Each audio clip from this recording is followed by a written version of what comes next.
सर्वप्रथम नमस्कार यहाँ उपस्थित सबैजनालाई। दायित्व परिवारको तर्फबाट यस दायित्व नेपाल नीति फेलोशिप 2021 को भर्चुअल दीक्षान्त समारोहमा यहाँहरू सबैलाई म शिरसारी साल हार्दिक स्वागत गर्दछु। कार्यक्रमको अध्यक्षता ग्रहण गर्नका लागि दायित्वका संस्थापक तथा कार्यकारी अध्यक्ष डाक्टर पुकार मल्लज्यूलाई अनुरोध गर्दछु र उहाँकै अनुमति लिई यस दायित्व नेपाल नीति फेलोशिप 2021 को भर्चुअल दीक्षान्त समारोहलाई आधिकारिक रूपमा सुरु गर्ने गर्दछु। कार्यक्रमको सुरुवात हाम्रो राष्ट्रिय गानबाट गर्नलाई म सबै समक्ष अनुरोध गर्दछु। निर्विक कृपया धुन बजाइदिनु होला।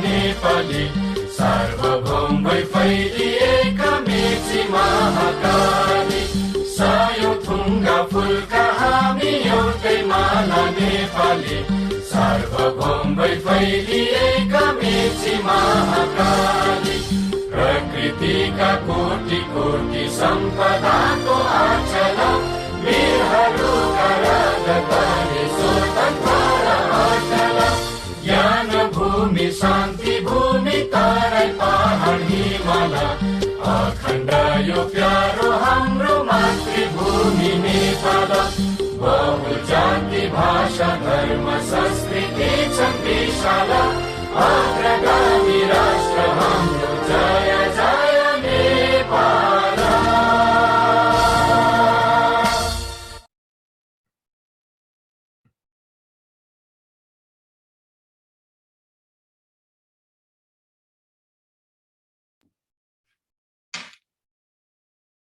धन्यवाद सबैलाई। धन्यवाद निर्विक। यस कार्यक्रमका सभा अध्यक्षज्यू, प्रमुख अतिथि शहरी विकास मन्त्री श्री रामकुमारी झाँक्रीज्यू, विशेष अतिथि राष्ट्रिय योजना आयोगका सचिव श्री केवल प्रसाद भण्डारीज्यू, अतिथि महिला बाल बालिका तथा ज्येष्ठ नागरिक मन्त्रालयकी उपसचिव श्री गोमा देवी ढकाल पौडेलज्यू, नेपाल सरकारका सहसचिव सचिव सहसचिव उपसचिव र अन्य पदाधिकारी ज्यूहरू, नीति अनुसन्धान प्रतिष्ठानका अनुसन्धान विभाग प्रमुख श्री दीपक खड्काज्यू, विभिन्न दात्री निकायका प्रतिनिधि ज्यूहरू, निजी तथा सामाजिक क्षेत्रका अन्य प्रतिनिधि ज्यूहरू, मिडियाका प्रतिनिधि ज्यूहरू, प्रिय दायित्व फेलोहरू र फेसबुक लाइभ मार्फत हामीसँग देश विदेशबाट जोडिनु भएका सबैलाई एकपटक फेरि हार्दिक स्वागत गर्दछु। आजको यस कार्यक्रमका अभिन्न एवं मुख्य पात्रहरू हाम्रो फेलोहरू हुनुहुन्छ। हामी यस भर्चुअल कार्यक्रम मार्फत एकसाथ जुट्नुको आजको मुख्य उद्देश्य भनेको 2021 का 6 जना दायित्व नीति फेलोहरूको दीक्षान्त समारोह हो। 6 जना जननीति फेलोहरूलाई धेरै धेरै बधाई र आजको कार्यक्रममा विशेष स्वागत गर्दछु। त्यसैगरी आज हामी बीच दायित्व नेपाल जनप्रशासन फेलोशिप 2021 का फेलोहरू पनि उपस्थित हुनुहुन्छ। उहाँहरूले केही महिना अघि मात्रै स्थानीय तहको पालिकाहरूमा बसेर 3 महिने जनप्रशासन फेलोशिप पूरा गर्नुभएको थियो। दायित्व नेपाल जनप्रशासन फेलोशिप 2021 का सबै फेलोहरूलाई पनि धेरै धेरै बधाई दिँदै कार्यक्रममा स्वागत गर्दछु र उहाँहरूको पनि दीक्षान्त समारोह शीघ्र हुने जानकारी दिन चाहन्छु।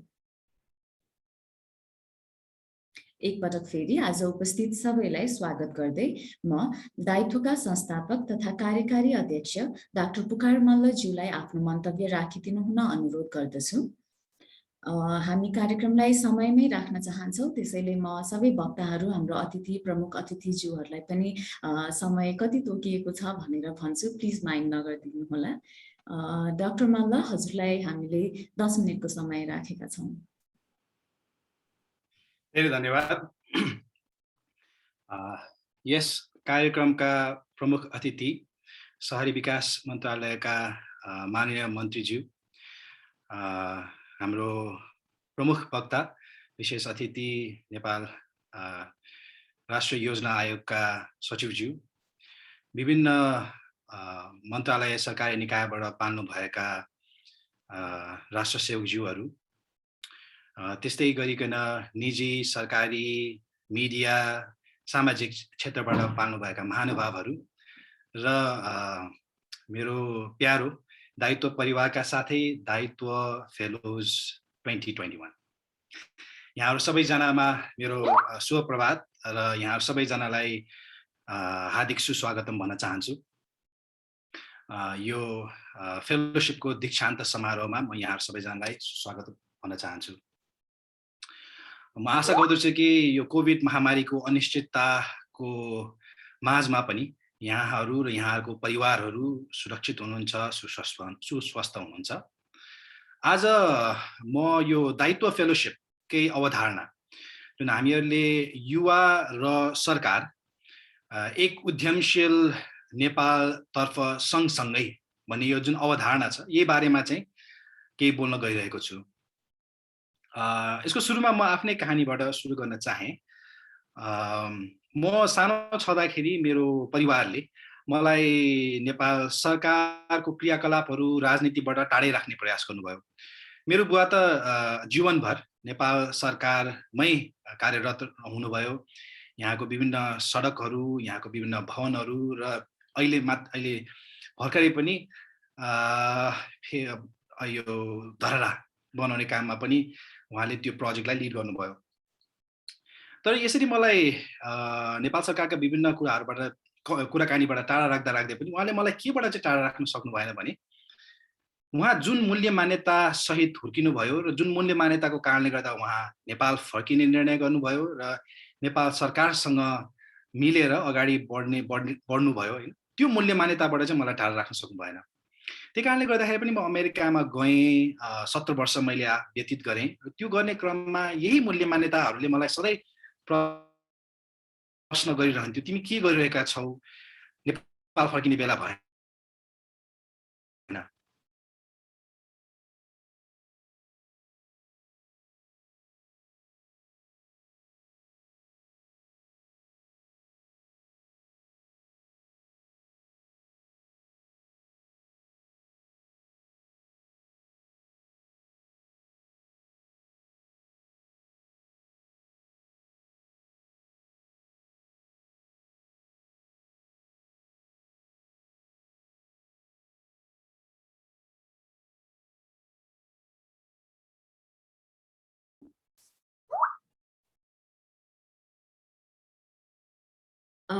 डाक्टर मल्लको माथि प्राविधिक गडबडी भएको जस्तो छ। एकैछिन हामी प्रतीक्षा गरौँ। यो भर्चुअल कार्यक्रम गर्नुको एउटा ठुलो समस्या भनेको चाहिँ यही नै हो, प्राविधिक गडबडीहरू धेरै आउँछन्।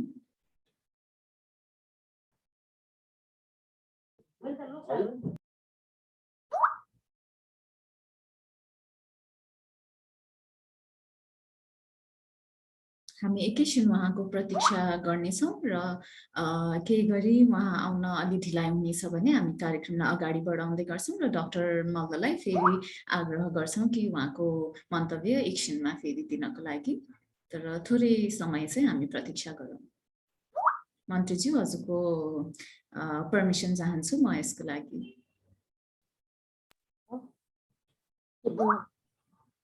हेलो हेलो, हजुर मन्त्रीज्यू, के बोल्नु पर्ने भयो? हजुर होइन, हजुरको लाइक हजुरसँग पर्मिसन मागेको, एकैछिन हामी कुरा गरौँ भनेर। Thank you.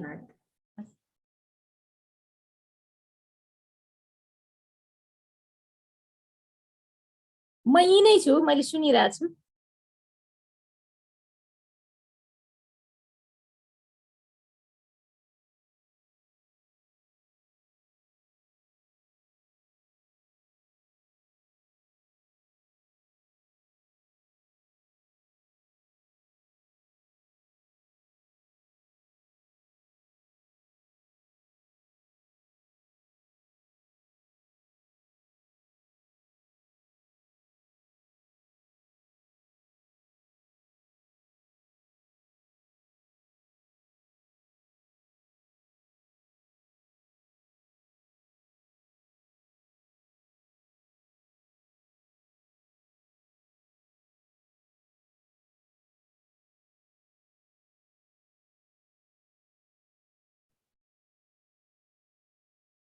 सायद डाक्टर मल्ललाई फेरि एकैछिनमा हामीसँग जोइन गर्नुहुन्छ होला, अलिकति प्राविधिक गडबडीको कारण। त्यसैले हामी चाहिँ नि कार्यक्रमलाई रोकेर नराखौँ, सबैको समय एकदम अमूल्य छ।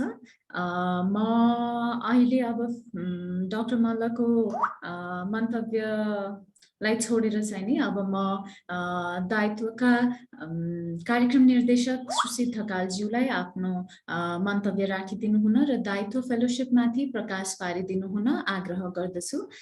निर्देशकज्यू, हजुरलाई हामीले 10 मिनेटको समय छुट्याएका छौँ।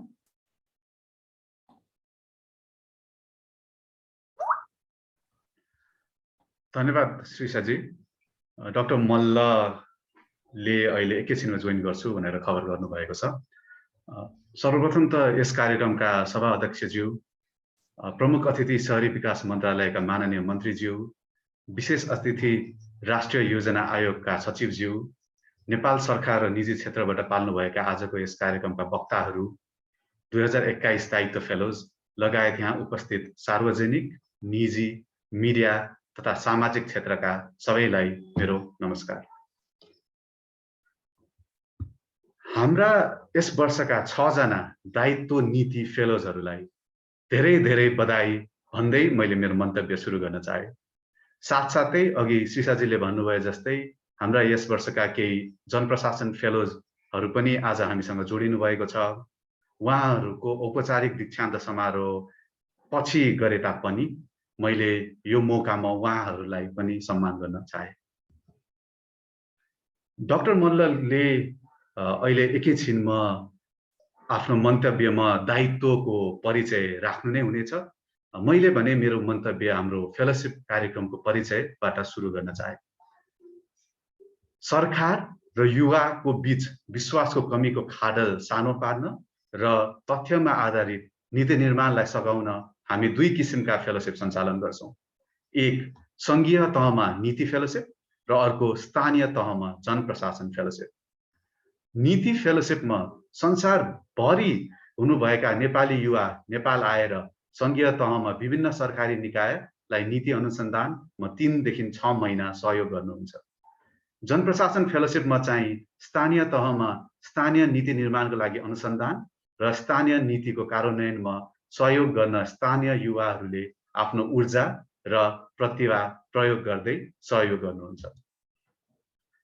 फेलोशिप कार्यक्रमको इतिहासलाई सम्झाउँदा नेपालमा समावेशी, समन्यायिक र दीर्घकालीन आर्थिक वृद्धि सुनिश्चित गर्न तथ्यमा आधारित नीति निर्माण र युवा सरकार सहकार्य अत्यन्त महत्त्वपूर्ण भएको मनन गर्दै सन् 2013 मा फेलोशिपको सुरुवात भएको हो।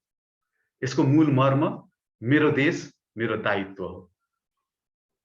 यस वर्षका फेलोजहरूलाई पनि जोड्दा विगत 9 वर्षमा 141 जना नेपाली जो संसारका 40 देशबाट प्रशिक्षित हुनुहुन्छ ले 51 वटा सरकारी निकाय र 24 जना सांसदज्यूहरूसँग काम गरिसक्नु भएको छ।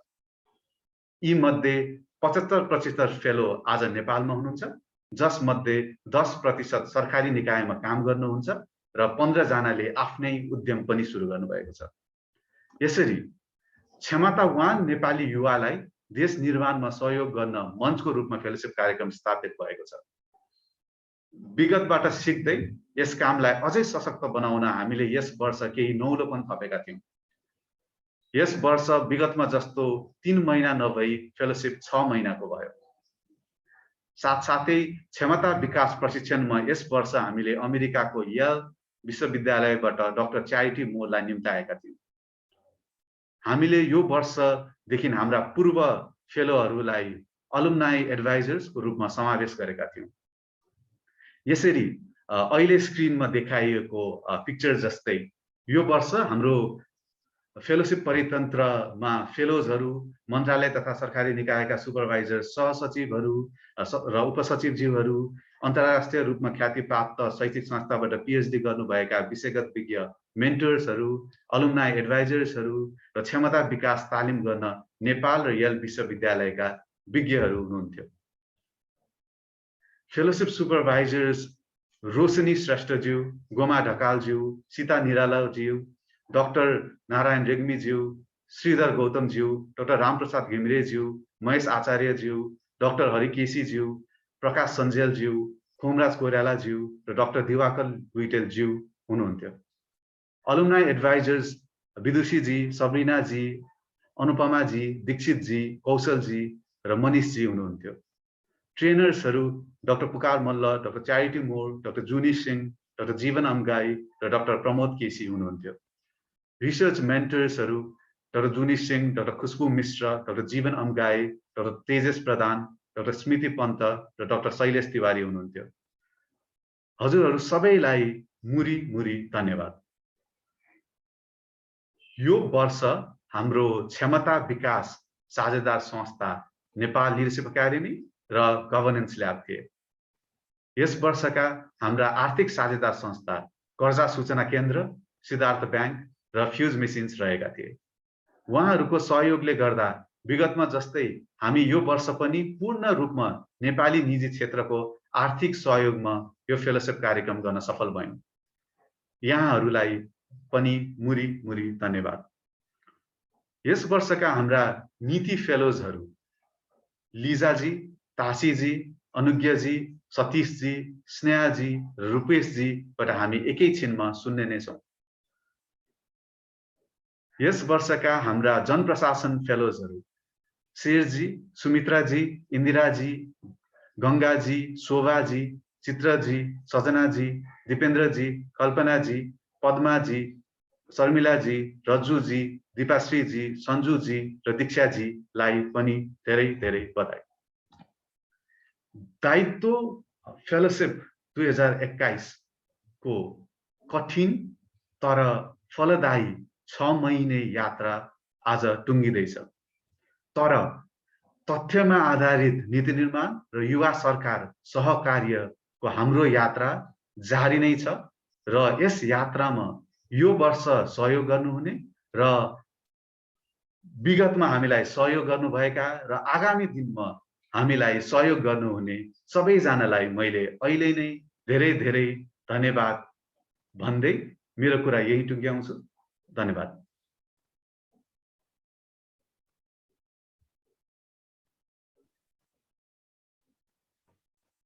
धन्यवाद निर्देशकज्यू।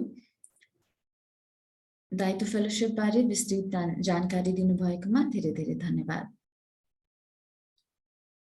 अब म एकपटक फेरि दायित्वका संस्थापक तथा कार्यकारी अध्यक्ष डाक्टर पुकार मल्लज्यूलाई आफ्नो मन्तव्य राखिदिनु हुन अनुरोध गर्दछु र अघि भएको केही प्राविधिक गडबडीको लागि सबै समक्ष क्षमा पनि माग्दछु। डाक्टर मल्ल, हजुरलाई फेरि पनि 10 मिनेटको समय दिन्छु। धेरै धन्यवाद शेषा। मलाई अलिकति फाइदा भयो मिनेटमा चाहिँ। मैले अघि 2 मिनेट लिइसकेको थिएँ र सबैलाई म अपोलोजाइज पनि गर्न चाहन्छु। यहाँ प्राविधिक त्रुटि हुन गयो। म जहाँ थिएँ त्यहीँबाट सुरु गर्छु। त्यो भनेको मैले आफ्नो कहानी भन्दै थिएँ र त्यो कहानी भन्ने क्रममा आफ्नो बुवाको मूल्य मान्यता जसको आधारमा म पनि हुर्किएँ र त्यसैको आधारबाट म आफूलाई नेपाल फर्किनको लागि तयार गरिरहेको थियो, त्यो बारेमा बोलिरहेको थिएँ। र 17 वर्षको त्यो ग्याप अन्तरालपछि म नेपाल फर्किएँ। मलाई लाग्थ्यो कि मैले आफूलाई विभिन्न किसिमले तयार गरेको छु। मैले प्राविधिक ज्ञान आर्जन गरेँ, मैले अमेरिकामा एउटा सञ्जाल बनाएँ। तर यहाँ आएर काम गर्ने क्रममा चाहिँ मैले के अनुभव गरेँ भने जबसम्म त्यो ज्ञान र त्यो सञ्जाल सान्दर्भिक हुँदैन त्यसको खासमा वास्तविक प्रभाव चाहिँ यो देख्न सकिँदैन भन्ने कुरा चाहिँ यहाँ आएर मैले महसुस गरेँ। र त्यो गर्ने क्रममा मैले यहाँ धेरै नै सिक्ने मौकाहरू पनि पाएँ। यो 7 वर्ष जुन मैले यहाँ आएँ त्यतिखेर कसरी कसलाई कहाँ सम्बोधन गर्नुपर्छ, यो स्थानीय तहको राजनीतिदेखि लिएर यहाँ काठमाडौँको डेभलपमेन्ट पार्टनर्सहरूसँग गरिने कसरी काम गर्नुपर्छ, यस्ता अनेकन कुराहरू चाहिँ मैले सिक्ने मौका पाएँ। र भर्खरै मात्रै पनि 2 महिना अगाडि एउटा ऐतिहासिक कदम पनि लिन सक्यौँ। त्यो भनेको चाहिँ दायित्व र राष्ट्रिय योजना आयोगले एउटा एमओयूमा हस्ताक्षर गर्यो, जसले के भन्छ भने युवाको अब आवाजलाई चाहिँ सरकारमा संस्थागत गर्ने युवाहरूलाई नीतिगत अनुसन्धानमा उहाँहरूलाई सङ्गठित गर्ने, मोबिलाइज गर्ने यो कुराको लागि हामीले एमओयू पनि सहयोग गर्यौँ। हिजो साँझ मेरो दायित्व परिवारसँग कुरा गर्दाखेरि मैले सोधेँ मैले भोलि के बारेमा बोल्नु पर्ला भनेर। अनि उहाँले मलाई के भन्नुभयो भने, एकजना साथीले तपाईले भोलि चाहिँ यदि त्यो जुन एमओयू अस्ति हामीहरूले राष्ट्रिय योजना आयोगसँग सही गर्यौं त्यो चाहिँ तपाई फर्किएकै दिनमा सही भएको भए तपाईले वा दायित्वले के गरिसकेको हुने थियो होला त, त्यो सोचले तपाईको मन्तव्यलाई प्रेरित गरोस् न भन्नुभयो हैन। अनि मलाई त्यो एकदम सान्दर्भिक पनि लाग्यो, किनभने त्यो प्रश्नमा चाहिँ लुकेको प्रश्न भनेको के हो भने यदि त्यो प्लेटफर्म जुन त्यतिखेर म फर्किँदाखेरि मैले पाउन सकिनँ, यदि त्यो प्लेटफर्म चाहिँ मैले त्यतिखेर पाएको भए हामीले के गर्न सक्थ्यौं। र यो मैले जुन आफ्नो कहानी राखेँ र यो जुन प्रश्न अहिले राखेँ यो चाहिँ मेरो मात्रै होइन, यहाँ हामीहरू धेरै जस्तो युवाहरूको कहानीहरू यस्तै हो हैन। आफूसँग आफ्नै किसिमले हामी हुर्किन्छौँ, चाहे जुनै पनि नेपालको जुनै ठाउँमा हुर्क्यौँ, नेपाल भित्रै वा नेपाल बाहिर कुनै पनि ठाउँमा पढौँ काम गरौँ हैन। तर हाम्रो मूल्य मान्यता कस्तो हुन्छ भने केही गरौँ न त देशको लागि, आफ्नो प्रतिभाको प्रयोग गरौँ त भन्ने रहन्छ। तर त्यसको लागि भनेर चाहिएको प्लेटफर्म हामीहरूले पाइरहेका हुँदैनौँ। यहाँ युवाहरूले अधिकांश कस्तो खालका चुनौतीहरू महसुस गर्छन् र कस्ता खालका चयनहरू गर्छन् भन्दाखेरि चुनौती स्वरूप अब आखिरमा नेपाल एकदम कस्तो राष्ट्र छ भने यहाँ अख्तियारको एकदमै महत्त्वपूर्ण भूमिका छ। अख्तियार वहन गर्नुभएको व्यक्तिहरूको अत्यन्तै महत्त्वपूर्ण भूमिका छ। लिडरशिप र अथोरिटीमै कन्फ्युजन छ हैन। त्यो अख्तियारको एकदम महत्त्वपूर्ण भूमिका हुँदाखेरि हामीहरूले चाहे त्यो निजी सामाजिक वा सरकारी क्षेत्रका अख्तियार सम्पन्न व्यक्तिहरूसँग काम कुरा गर्दाखेरि उहाँले के भन्नुहुन्छ भने युवा भनेको त भोलिको राष्ट्र निर्माणको खम्बा हो भने जस्तो कुरा गर्नुहुन्छ। अर्थात् आज चाहिँ आफ्नो आत्मविश्वास आज होइन भोलि प्रयोग गर्ने भने जस्तो कुरा हैन। अनि त्यसै गरिकन आफ्नो परिवारसँग पनि हामीहरूले आखिर यो कामहरू गर्दाखेरि परिवारको अत्यन्त महत्त्वपूर्ण भूमिका छ। अनि त्यहाँ चाहिँ कस्तो कुरा आउन जान्छ भने हैन यो जुन नयाँ बाटो लिन खोजेका छौ, यो जुन नयाँ काम गर्न खोजेका थियौ तिमीले नै किन गर्नु पर्यो हैन, यस्तो नयाँ र गाह्रो काम तिमीले नै किन गर्नु पर्यो, किनभने यो गर्ने क्रममा जुन ध्यान जुन समय तिम्रो परिवारबाट टाढिन्छ त्यसबारेमा त विचार गर्नु पर्यो भन्ने कुरा आउँछ हैन। अर्को भनेको चाहिँ आफैभित्र पनि के एउटा प्रश्न आउन जान्छ हैन, मैले यति मेहनत गरिरहेको छु, मलाई आफूलाई प्रतिभाशाली नै लाग्छ तर परिणाम चाहिँ किन देखिरहेको छैन भनेको हिसाबले चाहिँ कतिचोटि आफै भित्र पनि एउटा आन्तरिक हतोत्साहको वातावरण बन्न पुग्छ हैन। यस्तो किसिमका विभिन्न चुनौतीहरू चाहिँ युवाहरूले महसुस गरिरहेको अवस्था छ।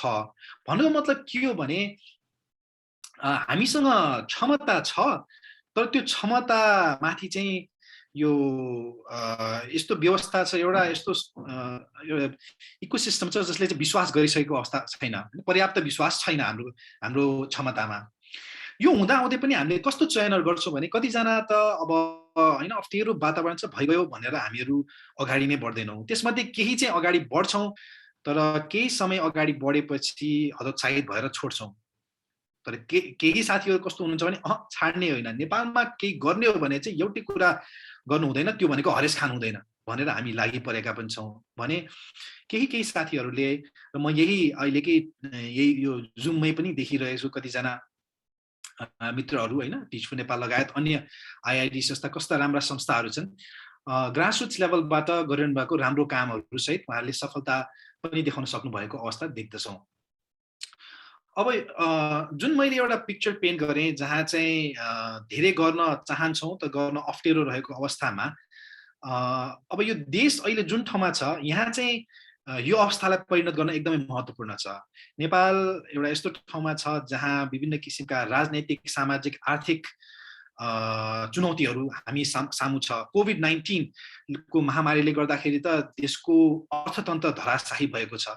यहाँ विशेष गरिकन युवा बेरोजगारीको समस्यालाई हेर्ने हो भने 1500 जना युवाहरू यदि बाहिर गइरहनु भएको छ र हरेक दिन लगभग 3 देखि 5 जनाको लास भित्रिन्छ भने त्यसको अर्थ त के हो भने 1 आउट अफ 500 हैन 500 मा 1 जना मान्छेको त मृत्यु भइरहेको छ हैन। त्यस्तो खालको मृत्युको सम्भावना हुँदा हुँदै पनि हाम्रा युवाहरू विदेश जान लालायित छन्, जबकि उनीहरूको लागि देशमै केही गरेर नयाँ उद्यम गर्ने वा उद्यमशील किसिमले आफ्नो व्यवसायलाई अगाडि बढाउने सम्भावना छ। भन्नुको मतलब हामीहरूले हाम्रो आशालाई चाहिँ कहाँ केन्द्रित गरेका छौँ युवाहरूले भन्दाखेरि बाहिर पो केन्द्रित गर्न पुग्यौँ कि भित्र केन्द्रित गर्न नसकेर हैन। यस्तो अवस्थामा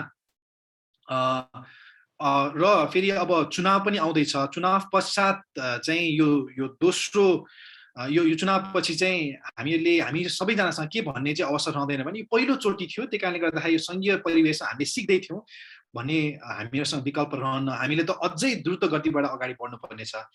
त्यो हिसाबले चाहिँ मलाई के लाग्छ भने अघि मैले युवाको कुरा गरेँ, तर अब सरकारको कुरा गर्दाखेरि चाहिँ सरकारबाट निकै नै अपेक्षा जनताले राखेको छ।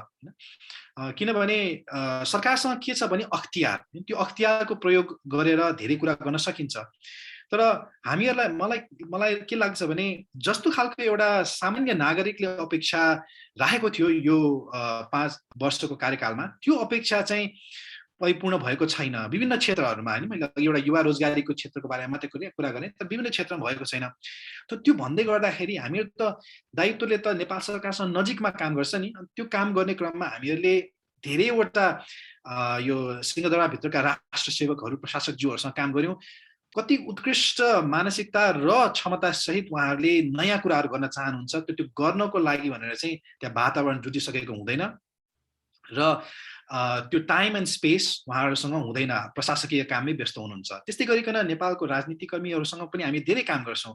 दायित्व फेलोसिप मार्फत त 24 जना हाम्रो सभासदज्यूहरूसँग हामीले काम गर्ने मौका पायौँ। त्यो काम गर्दाखेरि हामीले के महसुस गरेका छौँ भने देशको राजनीति पनि यति धेरै नै शीघ्र गतिबाट परिवर्तनशील छ कि त्यहाँ उहाँहरू पनि आफ्नै हिसाबले एकदमै व्यस्त हुनुहुन्छ। सो यस्तो अवस्थामा हामी के पाउँछौँ भने सरकारसँग अख्तियार धेरै छ, तर त्यो अख्तियारको पर्याप्त प्रयोगबाट एउटा सामान्य नागरिकले खोजेको परिवर्तन चाहिँ हासिल गर्न सकेका छैन। सो भनेपछि एकातिर युवाहरूले आफ्नो क्षमताको प्रयोग गर्नको लागि पर्याप्त विश्वास आर्जन गर्न सकेका छैनौँ। अर्कोतिर सरकारले आफ्नो अख्तियारको पर्याप्त प्रयोग गरेर विकास आर्जन गर्न सकेको छैन भने अब चाहिँ यो दुईटैलाई सँगै ल्याउन सक्यो भने चाहिँ के हुन सक्ला भन्ने चाहिँ हामीहरूसँग प्रश्न आउँछ कि युवाको सृजनशीलता र सरकारको अख्तियारलाई चाहिँ हामीले सँगै ल्याउन सक्यो भने के हासिल गर्न सकौँला जस्तो लाग्छ। अनि त्यो के हासिल गर्न सकिन्छ भन्ने क्रममा चाहिँ हामी समक्ष यी 6 जना दायित्व फेलोज नै हुनुहुन्छ हैन। यी 6 जना दायित्व फेलोजहरू नेपाल सरकारको 5 वटा सरकारी निकाय सरकारी मन्त्रालयहरूमा काम गर्नुभयो। 6 वटा विभिन्न राष्ट्रबाट प्रशिक्षित भएर आउनु भएको छ हैन। उहाँहरूले आफ्नो यो 6 महिनाको मेहनतबाट चाहिँ धेरै कुराहरू विभिन्न किसिमको नयाँ ज्ञानहरूको सृजना पनि गर्नुभएको छ भने आफ्नो लागि एउटा दुर्लभ नेतृत्वको अनुभव हैन पनि गर्ने मौका पाउनु भएको छ। यो फेलोशिप प्रोग्राम चाहिँ एउटा उदाहरण हुन गयो कि कसरी चाहिँ सरकार र समुदायसँगै आउन सक्छ हैन। किनभने यो त्यति सजिलो कुरा चाहिँ होइन। एकातिर युवाहरूले चाहिँ सरकार अलिकति इनइफेक्टिभ छ, करप्ट छ भनेर सोचिरहेको हुन सक्छन् भने अर्कोतिर सरकारले युवाहरू चाहिँ अलि इम्पेसेन्ट छन्, इनएक्सपिरियन्स छन् भन्ने सोचिरहेको हुन सक्छ हैन। तर यस्तो खालको कार्यक्रमहरूले के गर्छ भने आफ्नो पूर्वाग्रहहरूलाई थाती राखेर वर्क एट द सेन्टर, त्यो भनेको त हामी सबैले खोजेको समुन्नति नै हो, त्यसलाई केन्द्रित गर्दै चाहिँ हामीहरू अगाडि बढ्न सक्छौँ भन्ने मलाई लाग्दछ। किनभने यसबाट युवाहरूले प्लेटफर्म पाउँछन्, आफ्नो आवाजहरूलाई चाहिँ सरकारमा नीतिगत तरिकाबाट अगाडि लाने मौका पनि पाउँछन्। यो कार्यक्रम सन् 2013 मा 6 जना फेलोजहरूबाट सुरु भयो। जम्मा हामीहरूले 3 वटा सरकारी निकायमा काम गरेका थियौँ हैन। त्यतिखेर हामीहरूलाई सिंहदरबारभित्रबाट कृष्ण गेवालीज्यू र लीलामणि पौडेलज्यूले सपोर्ट गर्नुभयो र हामी अगाडि बढ्न सक्यौँ। आज चाहिँ 7 वर्षपछि यही कार्यक्रमलाई हेर्दाखेरि अघि सुशीलले नै गर्नुभएको प्रस्तुतिमा के देखियो भने 141 जना युवाहरू हैन, 141 जना युवाहरू संसारको 30 वटा भन्दा बढी राष्ट्रहरूबाट नेपालमा आएर 51 वटा सरकारी कार्यालयहरू, निकायहरू हैन, मन्त्रालयहरूमा चाहिँ स्थानीय, प्रादेशिक र सङ्घीय सरकारसँग मिलेर काम गरिसक्नु भएको छ। तीमध्ये लगभग 75% त अहिले नेपालमै हुनुहुन्छ भने लगभग 10% चाहिँ नेपाल सरकारसँग विभिन्न किसिमले आबद्ध हुनुहुन्छ। केही त सार्वजनिक सेवामा प्रवेश गरिसक्नु भयो हैन, र कतिजनाले आफ्नो कम्पनीहरू पनि सुरु गर्नुभएको छ। सो यो कुराले के देखाउँछ भने युवा र सरकार सँगै आउन सक्यो भने चाहिँ प्रगतिमा हामीहरूले नीतिगत क्षेत्रमा चाहिँ धेरै गर्न सक्छौँ भन्ने कुरा देखिन्छ। अब अन्तिममा मैले एउटा सोचलाई यहाँ अगाडि राख्दछु, तर त्यो सोच भनेको एउटा नमुना सोच मात्रै हो।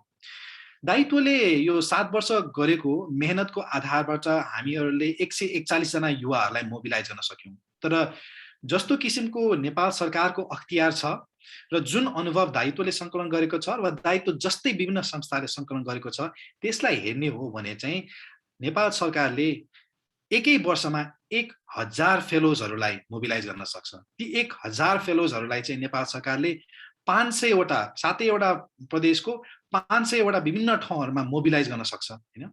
र त्यो 500 वटा ठाउँ मोबिलाइज गर्दाखेरि चाहिँ यदि त्यो मध्ये 10% मात्रै सरकारी सेवामा प्रवेश गरे कस्तो होला, त्यो मध्ये 50% नयाँ उद्यम सुरु गरे कस्तो होला, त्यो मध्ये केही राजनीतिमा जोइन गर्नुहुन्छ र त्यो पनि अझै ती मध्ये आधी चाहिँ महिला भइदिनु भयो भने कस्तो होला भन्नुको मतलब हरेक वर्ष चाहिँ यो सोचले के भन्छ भने सम्भावना धेरै छ। र मलाई लाग्छ कि यही अहिलेकै मन्त्रीमण्डलबाट यदि कुनै किसिमको निर्णय गर्न सकियो र यस्तो फेलोशिप जस्तै प्रोग्रामलाई इन्स्टिट्युसनलाइज गर्न सकियो भने चाहिँ दायित्व मात्रै होइन, नेपाल सरकारले दायित्व जस्तो 10-20 वटा संस्थाहरूसँग सहकार्य गरेर धेरैवटा युवाहरूलाई नीतिगत अनुसन्धानमा मोबिलाइज गर्न सक्दछ जस्तो मलाई लाग्दछ। यो मैले जे सोच राखिरहेको छु, मलाई यो सोच चाहिँ 7 वर्ष अगाडि राख्न गाह्रो हुन्थ्यो होला हैन। तर अहिले त दायित्वको त अनुभव धेरै हामीले सङ्कलन गर्यौं हैन। स्थानीय तहदेखि संघीय तहसम्म धेरै काम गरिसक्यौं। त्यो हिसाबले चाहिँ र हामीले यो अनुभवलाई सङ्कलन गरेको आधारबाट चाहिँ म यो भन्न सक्छु। मलाई सायद हिजो सोध्नु भएको साथीले सुशीलले नै जुन हिजो मलाई प्रश्न राख्नुभयो 7 वर्ष अगाडिको एमओयू सही गरे भए के हुन्थ्यो भन्ने प्रश्नको उत्तर सायद यही होला कि हामीहरूले चाहिँ सरकारसँग अझै नजिकबाट काम गरेर सरकारलाई एउटा यस्तो ठाउँमा हामीहरूले पैरवी गर्थ्यौं जहाँ यस्तो कार्यक्रम चाहिँ राष्ट्रिय रूपबाट सरकारले नै नेतृत्व गरेर अगाडि लगोस् भन्ने ठाउँमा पुग्यौं कि भन्ने मेरो उत्तर रहने थियो होला। अब यति भन्दै म फेरि पनि हाम्रो दायित्व फेलोज 2021 लाई धेरै बधाई दिन चाहन्छु, धेरै शुभकामना दिन चाहन्छु। यहाँहरूले यो 6 महिनाको अन्तरालमा धेरै सिक्ने मौका पाउनुभयो र मुख्य मलाई के लाग्छ भने यहाँले आफूलाई चाहिँ चिन्ने विशेष मौका पाउनुभयो जस्तो लाग्छ। किन मान्छे खुसी तब हुन्छ जब उसले आफ्नो पहिचानलाई बुझ्छ र त्यो पहिचानमा अवश्य पनि नेपाल छ। त्यसकारणले गर्दाखेरि आफ्ना अघिल्ला कदमहरूमा तपाईले जहाँ जे गरे पनि नेपाललाई सँगै लिएर जानुहुन्छ भन्ने मेरो विश्वास सहित यहाँलाई फेरि धेरै बधाई र शुभकामना यति भन्दै म बिदा माग्दछु। धन्यवाद।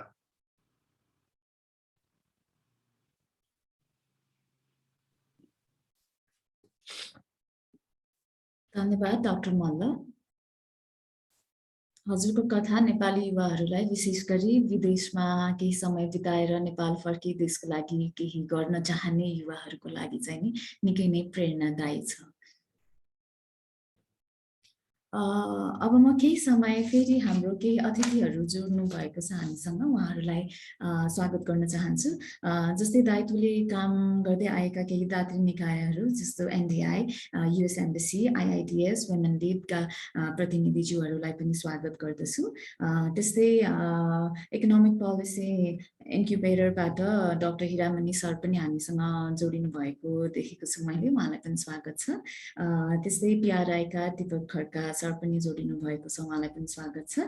र दायित्वलाई विगत 9 वर्षदेखि सहयोग पुर्याउँदै निरन्तर सहयोग पुर्याउँदै आउनु भएको नेपाल सरकारका पूर्व सचिव श्री कृष्ण गेवाली सर पनि हामीसँग जोडिनु भएको छ। सरलाई पनि धेरै धेरै स्वागत गर्दछु।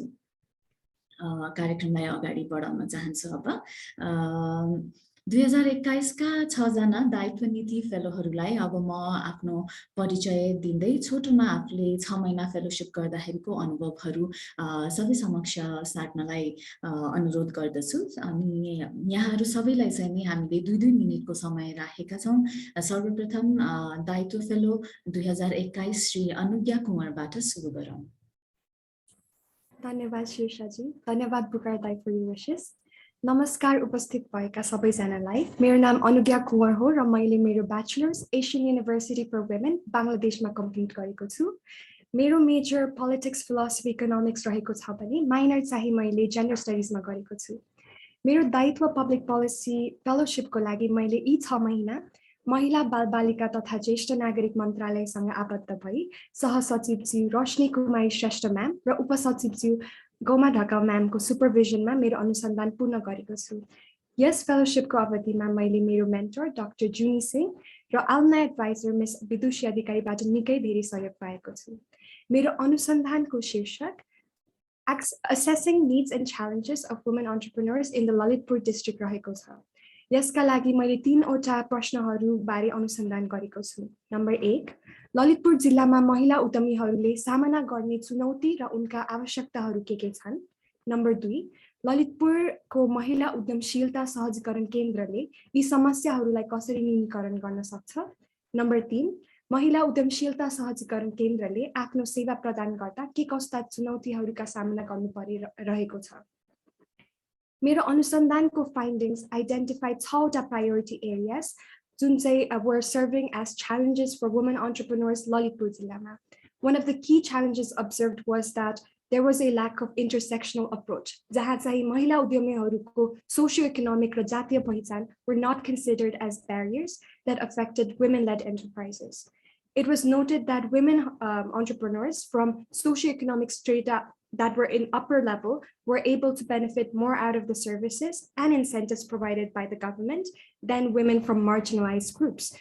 Additionally, it was observed that there was lack of communication and coordination among the relevant stakeholders working with women entrepreneurs ललितपुरमा। सरकारद्वारा सञ्चालित कार्यक्रम जस्तै मेटपा प्रोग्राम र महिला उद्यमीका लागि काम गर्ने संस्थाहरूलाई सहजीकरण केन्द्रबारे क्लियर जानकारी नै थिएन, despite all of them having similar goals. Thus, it is important for Mahila Udamshilta Sahajikaran Kendra to collaborate with programs such as METPA, local government bodies, stakeholders such as FWIN, FNCCI, DCSI, etc., to serve women entrepreneurs at a grassroots level. I would like to thank my supervisors, Roshni ma'am and Goma ma'am, my mentor, Dr. Junie Singh, and the entire Taitwa team for the constant support and feedback. This journey would have not been this wonderful without my other fellows, with whom I've learned so much from. सबैजनाले आफ्नो महत्त्वपूर्ण समय मलाई दिनुभएकोमा धेरै धेरै धन्यवाद। नमस्कार। I would like to pass over to Lizati. Thank you so much.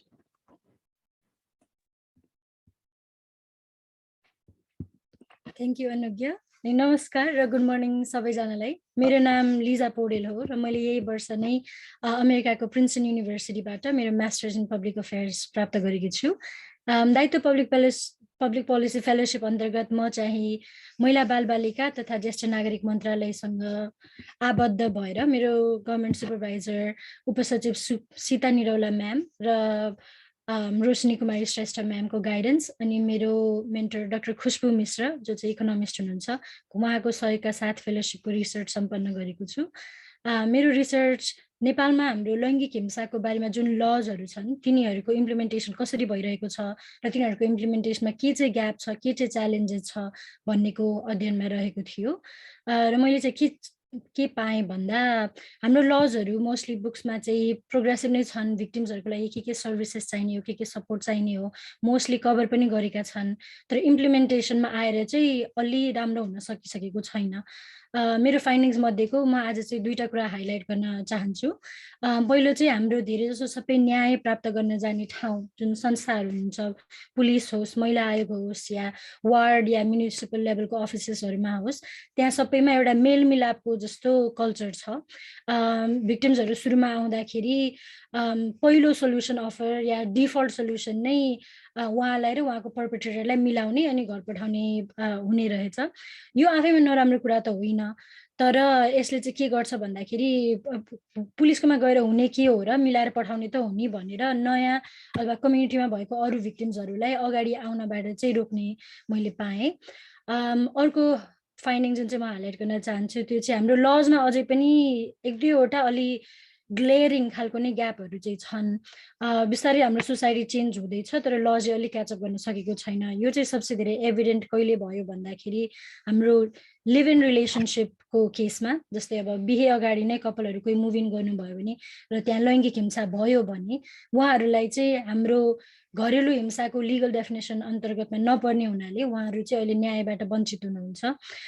त्यस्तै हाम्रो रेपको क्लजमा नै पनि रेप चाहिँ वुमेन प्रति मात्र हुन्छ भनेर भनेकोले कोही मेल भिक्टिम्स हुनुहुन्छ भने या तेस्रो लिङ्गी या जेन्डर माइनोरिटिजको भिक्टिम हुनुहुन्छ भने उहाँहरूले पनि अहिले चाहिँ न्याय पाउन सकिरहनु भएको छैन।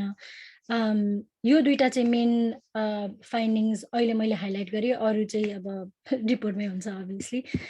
यति भन्दै म चाहिँ मेरो अहिले टाइम सिध्याउन चाहन्छु र रूपेश थापा मेरो फेलोलाई पास गर्न चाहन्छु।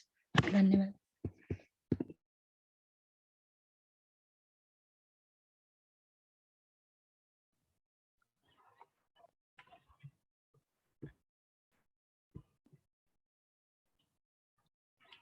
नमस्कार सबैजनालाई, मेरो नाम रूपेश थापा र मैले युनिभर्सिटी अफ गोटिङ्गेन जर्मनीबाट चाहिँ डेभलपमेन्ट इकोनोमिक्समा चाहिँ मास्टर गरेको। डाइटो फेलोसिप अन्तर्गत मेरो कार्यक्षेत्र चाहिँ ministry of the industry and commerce and supplies र मेरो गभर्मेन्ट सुपरभाइजर हुनुहुन्छ श्रीधर गौतमज्यू र त्यसै गरी मेरो मेन्टर हुनुहुन्छ डाक्टर जीवन अमागाई र मेरो एल्युमनी एडभाइजर हुनुहुन्छ अनुपमा शर्माज्यू। मेरो रिसर्च टाइटल चाहिँ identifying the trade deficit reduction strategy in fresh vegetable in Nepal, or मेरो research question चाहिँ how fresh vegetable production can be increased in Nepal. त्यसै गरी how can we reduce the trade deficit in fresh vegetable? What strategy can be used for a smooth run of supply chain management to sell the fresh vegetable in the market? अन्तिममा what are the government policies to reduce the trade deficit in fresh vegetables and effective supply management? त्यसै गरी मेरो research फाइन्डिङहरू छन् लो productivity. नेपालमा वर्षपछि production र cultivation area increase भए तापनि हाम्रो चाहिँ प्रोडक्टिभिटी जनसङ्ख्याको आधारमा चाहिँ एकदमै कम छन्। त्यसै गरी पोर मार्केट एसेस र जुन गाउँ गाउँमा उत्पादन भइरहेका भेजिटेबलमा चाहिँ बजारसम्म एसेस चाहिँ एकदमै पहुँच चाहिँ एकदमै कम छ। त्यसै गरी स्क्यासिटी अफ कोल्ड स्टोरेज, यो चाहिँ मन्त्रालय र सम्बन्धित निकायसँग पनि नेपालभरि चाहिँ कतिवटा कोल्ड स्टोरेज छन् भने डेटा पनि छैनन्। त्यसै गरी lack of integrated vegetable collection centre in the basically गाउँपालिकाहरूमा गाउँ गाउँमा चाहिँ एउटा कलेक्सन सेन्टर भइदिएको भए अझ राम्रोसँग हामीले बजारसम्म पुर्याइदिन सकिन्छ कि भन्ने चाहिँ छ। त्यसरी high post harvest losses in the fresh vegetable र low access to financing for the poor farmer from the rural municipality basically. अर्को चाहिँ insufficient land and labor छन्। अर्को चाहिँ insufficient land हामीले कुरा गर्दाखेरि युवाहरू विदेशी क्रमले चाहिँ गाउँ गाउँमा चाहिँ धेरै बाँझो खेतहरू पनि धेरै छन्। आज र हिजोकै समाचार अनुसार चाहिँ कर्णालीमा 27% चाहिँ जमिनहरू चाहिँ बाँझो नै छन् भनेर समाचार पनि आएका छन्। त्यसै गरी there is no government mechanism to mobilize domestic fresh vegetable into market. यो फाइलमा चाहिँ म के भन्न चाहन्छु भने यो लकडाउनको टाइममा चाहिँ इन्डियाबाट चाहिँ डाइरेक्टली हाम्रो कालीमाटी बजार या देशका ठुला ठुला कृषि बजारमा चाहिँ डाइरेक्टली इन्डियाबाट चाहिँ हाम्रो भेजिटेबल आउँछन्, तर गाउँ गाउँमा उत्पादन भएका भेजिटेबलहरू चाहिँ हाम्रो मुख्य बजारहरूसम्म चाहिँ पुग्न सकेन। So there is lack of government mechanism छन्, जुन इन्टरनेसनल ट्रेडमा चाहिँ एउटा सेक्रेटरी लेभलको गभर्मेन्ट मेकानिजम छन्। त्यसरी नेसनल लेभलमा पनि त्यो बनाउन सक्यो भने अझ राम्रो हुन्छ सप्लाई चेन म्यानेजमेन्टको लागि। त्यसै गरी inadequate growing techniques, lack of modernisation छैन, कमर्सियलाइजेसन छैन हाम्रो agriculture, low investment in the research and development to develop high value seed. आफ्नो देशको माटो अनुसार चाहिँ हामीले सिडहरू डेभलप गर्न सक्यो भने हामीलाई कस्तो चाहिँ चाहिन्छ हामीले त्यो थाहा पाउन सकिन्छ क्रपहरू। So more production can be there. र ट्रेड र इन्फर्मल च्यानलहरू हाम्रो खुल्ला सीमाना कारण there is a high trade informal channel होइन। त्यसै गरी अर्को चाहिँ अन्तिममा मेरो फाइन्डिङमा चाहिँ Indian vegetable are very much cheaper and it's more convenient for the people. I mean, यति हो मेरो फाइन्डिङ चाहिँ। यस रिसर्चमा सहयोग पुर्याउने सबैजना मेरो अग्रजहरूलाई धेरै धेरै धन्यवाद। I will pass to I think स्नेहाजी।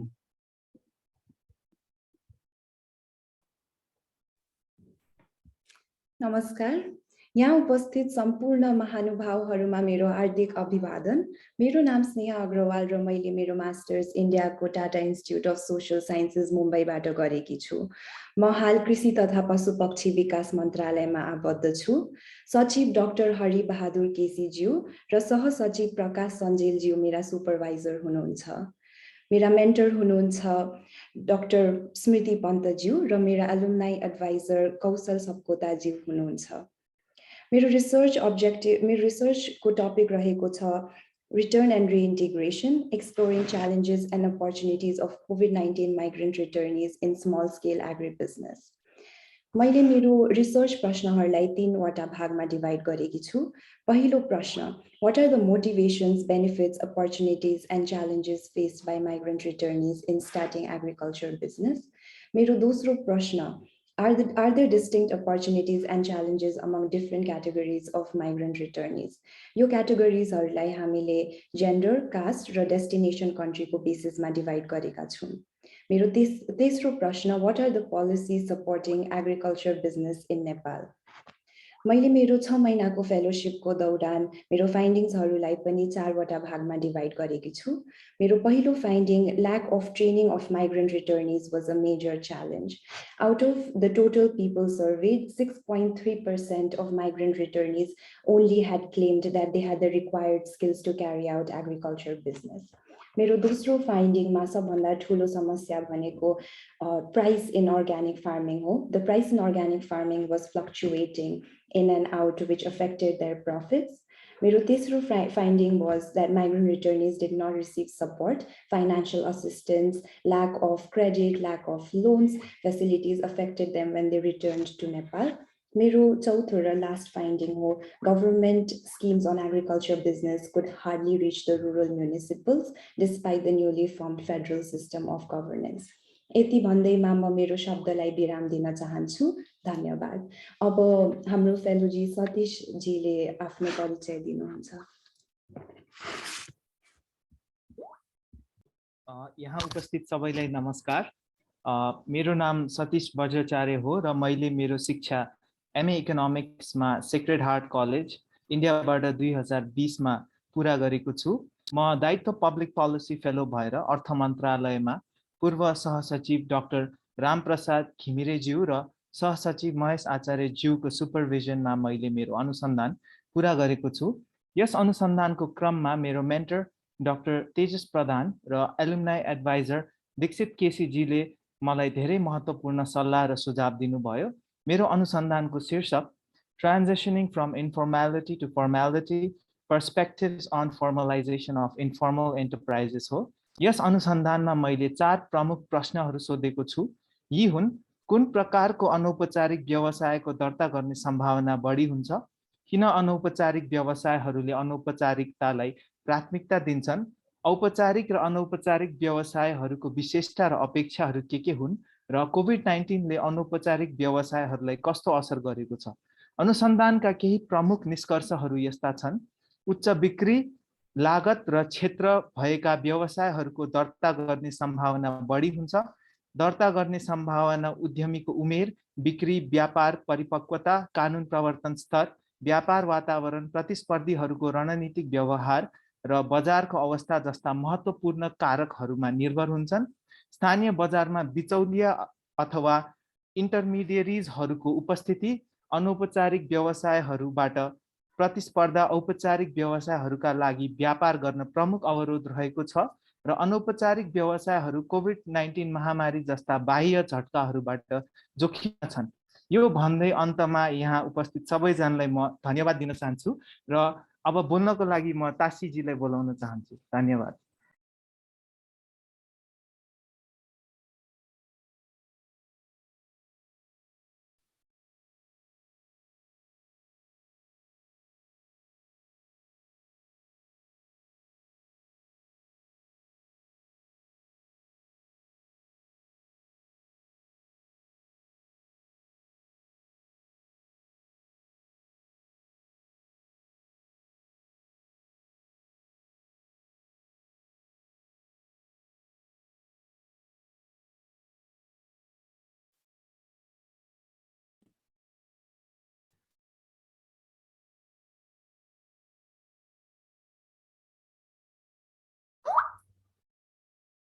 तासीज्यू हजुर हुनुहुन्छ हामीसँगै?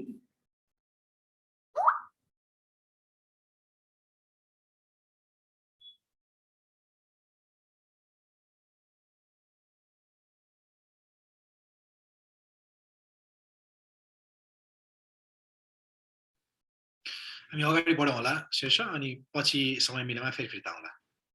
हजुर हस्।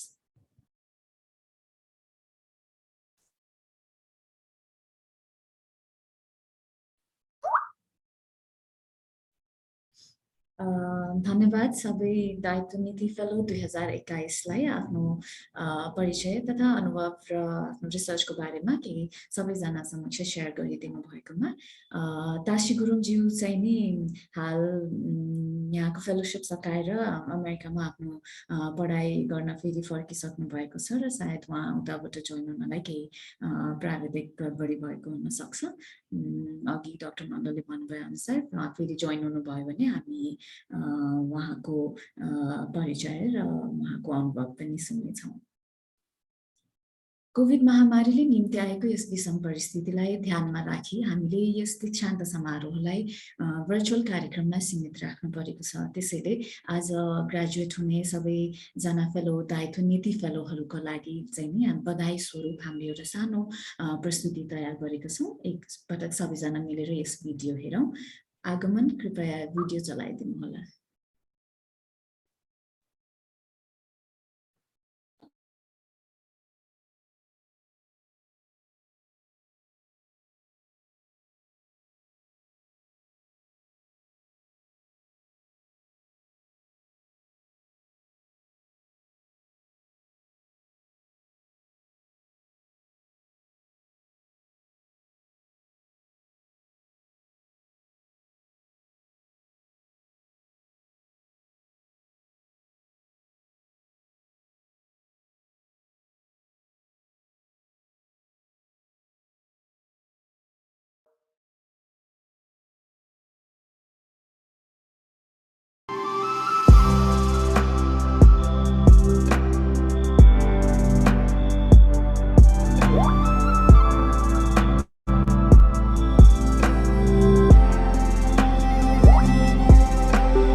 धन्यवाद आगमन।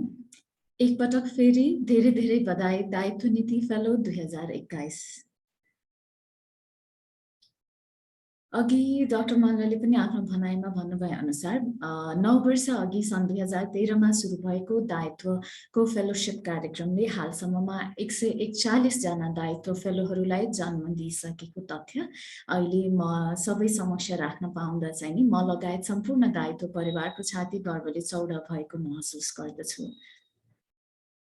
यसै क्रममा सम्पूर्ण दायित्व फेलोहरूको भावलाई समेटेर दायित्व एल्मनाईको अनुभव साट्नको लागि म दायित्व फेलो 2016 श्री दीक्षित केसीज्यूलाई आग्रह गर्दछु। उहाँ 2021 को फेलोशिप प्रोग्रामको मेन्टर पनि हुनुहुन्छ।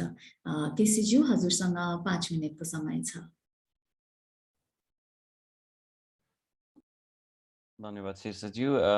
माननीय मन्त्रीज्यू, कार्यक्रमका अध्यक्षज्यू, विशेष अतिथिज्यू र सम्पूर्ण उपस्थित महानुभावहरुमा मेरो सादर प्रणाम स्वीकार्नुहोस्। म दीक्षित केसी हाल फिनल्यान्डमा कार्यरत छु र आज आफ्नो 2016 को फेलोशिपको अनुभव साट्न जमर्को गर्दैछु। 2016 मा नेपाल फर्किने निधो गर्दा स्वदेश फर्केर के गर्ने भन्ने कुरा केही निश्चित थिएन। 3 वर्षको फिनल्यान्ड बसाइ पश्चात म नेपाल फर्किँदै थिएँ। तर जब दायित्व फेलोसिपको लागि छनौट भएको खबर पाएँ तब मेरो फर्काइले निश्चित दिशा प्राप्त गर्यो। 3 महिनाका लागि उद्योग मन्त्रालय अन्तर्गत रहेर नीति अनुसन्धान गर्न गइरहेको थिएँ म। फिनल्यान्डबाट सोझै सिंहदरबारको यात्रा यसरी सुरु हुन पुग्यो। अहिले त्यो क्षणलाई सम्झेर हेर्दा के लाग्छ भने यदि दायित्वले त्यो अवसर नजुराइदिएको भए म सायद फर्किँदै फर्किन्न पो थिएँ कि। किनभने म जस्ता थुप्रै विदेशीका नेपालीहरूमा नेपाल फर्किने चाहना तीव्र हुन्छ, तर फर्केर के गर्ने भन्ने कुराको अन्योल अझ बढी हुन्छ। मेरो त्यो अन्योललाई हटाएर दिशानिर्देश गर्ने काम दायित्व फेलोसिपले गर्यो। मलाई पहिला सिंहदरबार र मेरो बीचको पर्खाल सधैँ अग्लो लाग्थ्यो। सिंहदरबार भित्रका मन्त्रीज्यू, सचिवज्यूहरू, सहसचिवज्यूहरूसँग असीमित शक्ति छ जस्तो लाग्थ्यो। म जस्तो शक्तिमा पहुँच नभएको मानिसले त्यस्ता शक्तिशाली मानिसहरूसँग कसरी सहकार्य गरौँला, उहाँहरूलाई मेरो के सहयोग चाहिएला जस्तो लाग्थ्यो। तर जब सिंहदरबार प्रवेश गरे मैले फेलोसिपको दौरानमा सिंहदरबारले देखाएको उत्साह, सचिवज्यू सहसचिवज्यूहरूले गर्नुभएको सहयोग देख्दा लाग्यो कि नेतृत्वलाई पनि दक्ष जनशक्तिको उत्तिकै खाँचो रहेछ। परिवर्तनका निम्ति नेतृत्व अहोरात्र खटे तापनि सहयोगी हातहरूको अभावमा परिवर्तन सम्भव हुन मुस्किल रहेछ। आफ्नो कार्यव्यस्तता र समय सीमितताका बीच पनि देखेको उत्साह र पाएको सहयोगले मैले चिनेको अग्लो पर्खालभित्रको सिंहदरबारलाई यथार्थमा बेग्लै पाएँ। युवाहरूले होस्टे गर्दा सिंहदरबारले हैसे गर्ने रहेछ। मलाई यो दीक्षा प्राप्त गर्न दायित्व फेलोसिपले मद्दत गर्यो। दायित्व फेलोसिपले मलाई सिंहदरबार नजिक मात्र ल्याएन, यसले गर्दा मेरो देशप्रतिको माया अझ बढेको छ। विदेशमा बस्दा देशप्रति सद्भाव हुनु स्वाभाविक हो, तर दायित्व फेलोसिपले गर्दा देशप्रतिको मेरो दायित्व पनि ज्ञात भएको छ मलाई।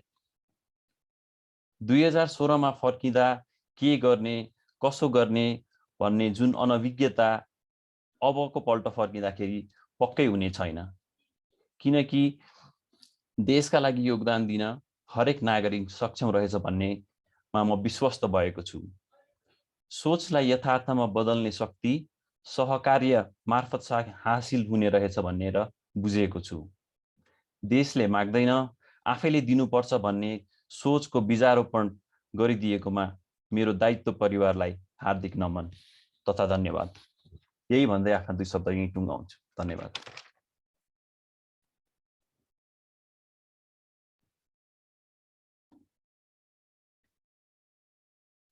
धन्यवाद दीक्षित केसीज्यू, हजुरको अनुभवहरू सुनाइदिनु भएकोमा। पक्कै पनि विगतमा दायित्व फेलोसिपसँग जोडिने र नयाँ जोडिएका फेलोहरूलाई पनि हजुरको अनुभवले प्रेरणा प्रदान गर्छ।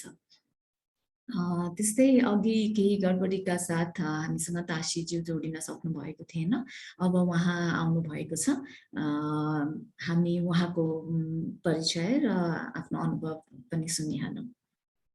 तासीज्यू, हजुरसँग 2 मिनेटको समय छ।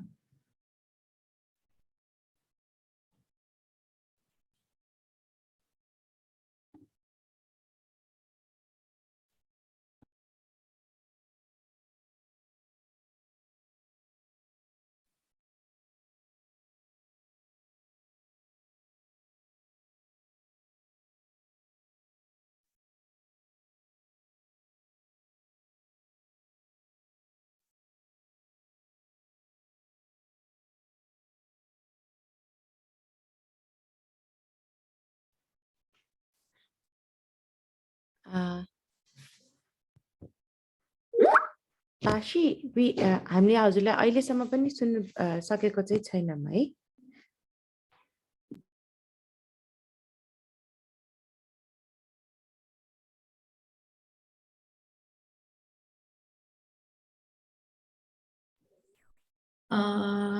हामी कार्यक्रममा ढिला हुन्छौँ। तासीजी बोल्नु भएको हो भर्खर। तासीजी कहाँ बस्नु भएको छ?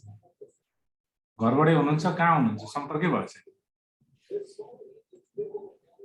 ठिकै छ, हामी कार्यक्रमलाई अगाडि बढाउँ। अब म दायित्व फेलो 2021 श्री लिजा पौडेलज्यूलाई आफ्नो लगायत ब्याचको सबैको रिसर्चको प्रस्तुतिहरू राखिदिनु हुन अनुरोध गर्दछु। लिजाजी, हजुरसँग पनि 5 मिनटको समय छ।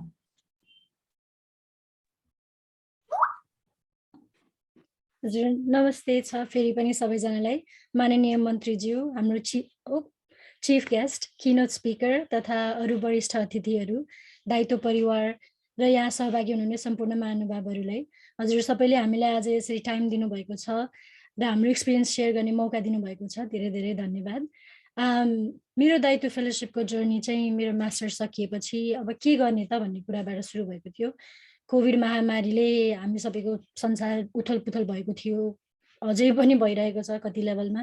नेपालमा झन् त्यतिखेर डेल्टाको लहर आएर धेरै क्षति पुर्याएर भर्खर कम हुन थालेको थियो, धेरै डर थियो, त्रास थियो। त्यो सबैमा के मनन भएको थियो मलाई चाहिँ भने सरकारको नीति र निर्णयहरूले कतिसम्म चाहिँ आम नागरिकको जिन्दगीलाई प्रभाव पार्छ भनेर एकदमै नै फिल भइरहेको टाइम थियो। त्यसै बिचमा भर्खर पढाइ सकाएको भएर पनि होला सायद अब चाहिँ पक्कै आफ्नो देश फर्किनुपर्छ भनेर लागेको थियो।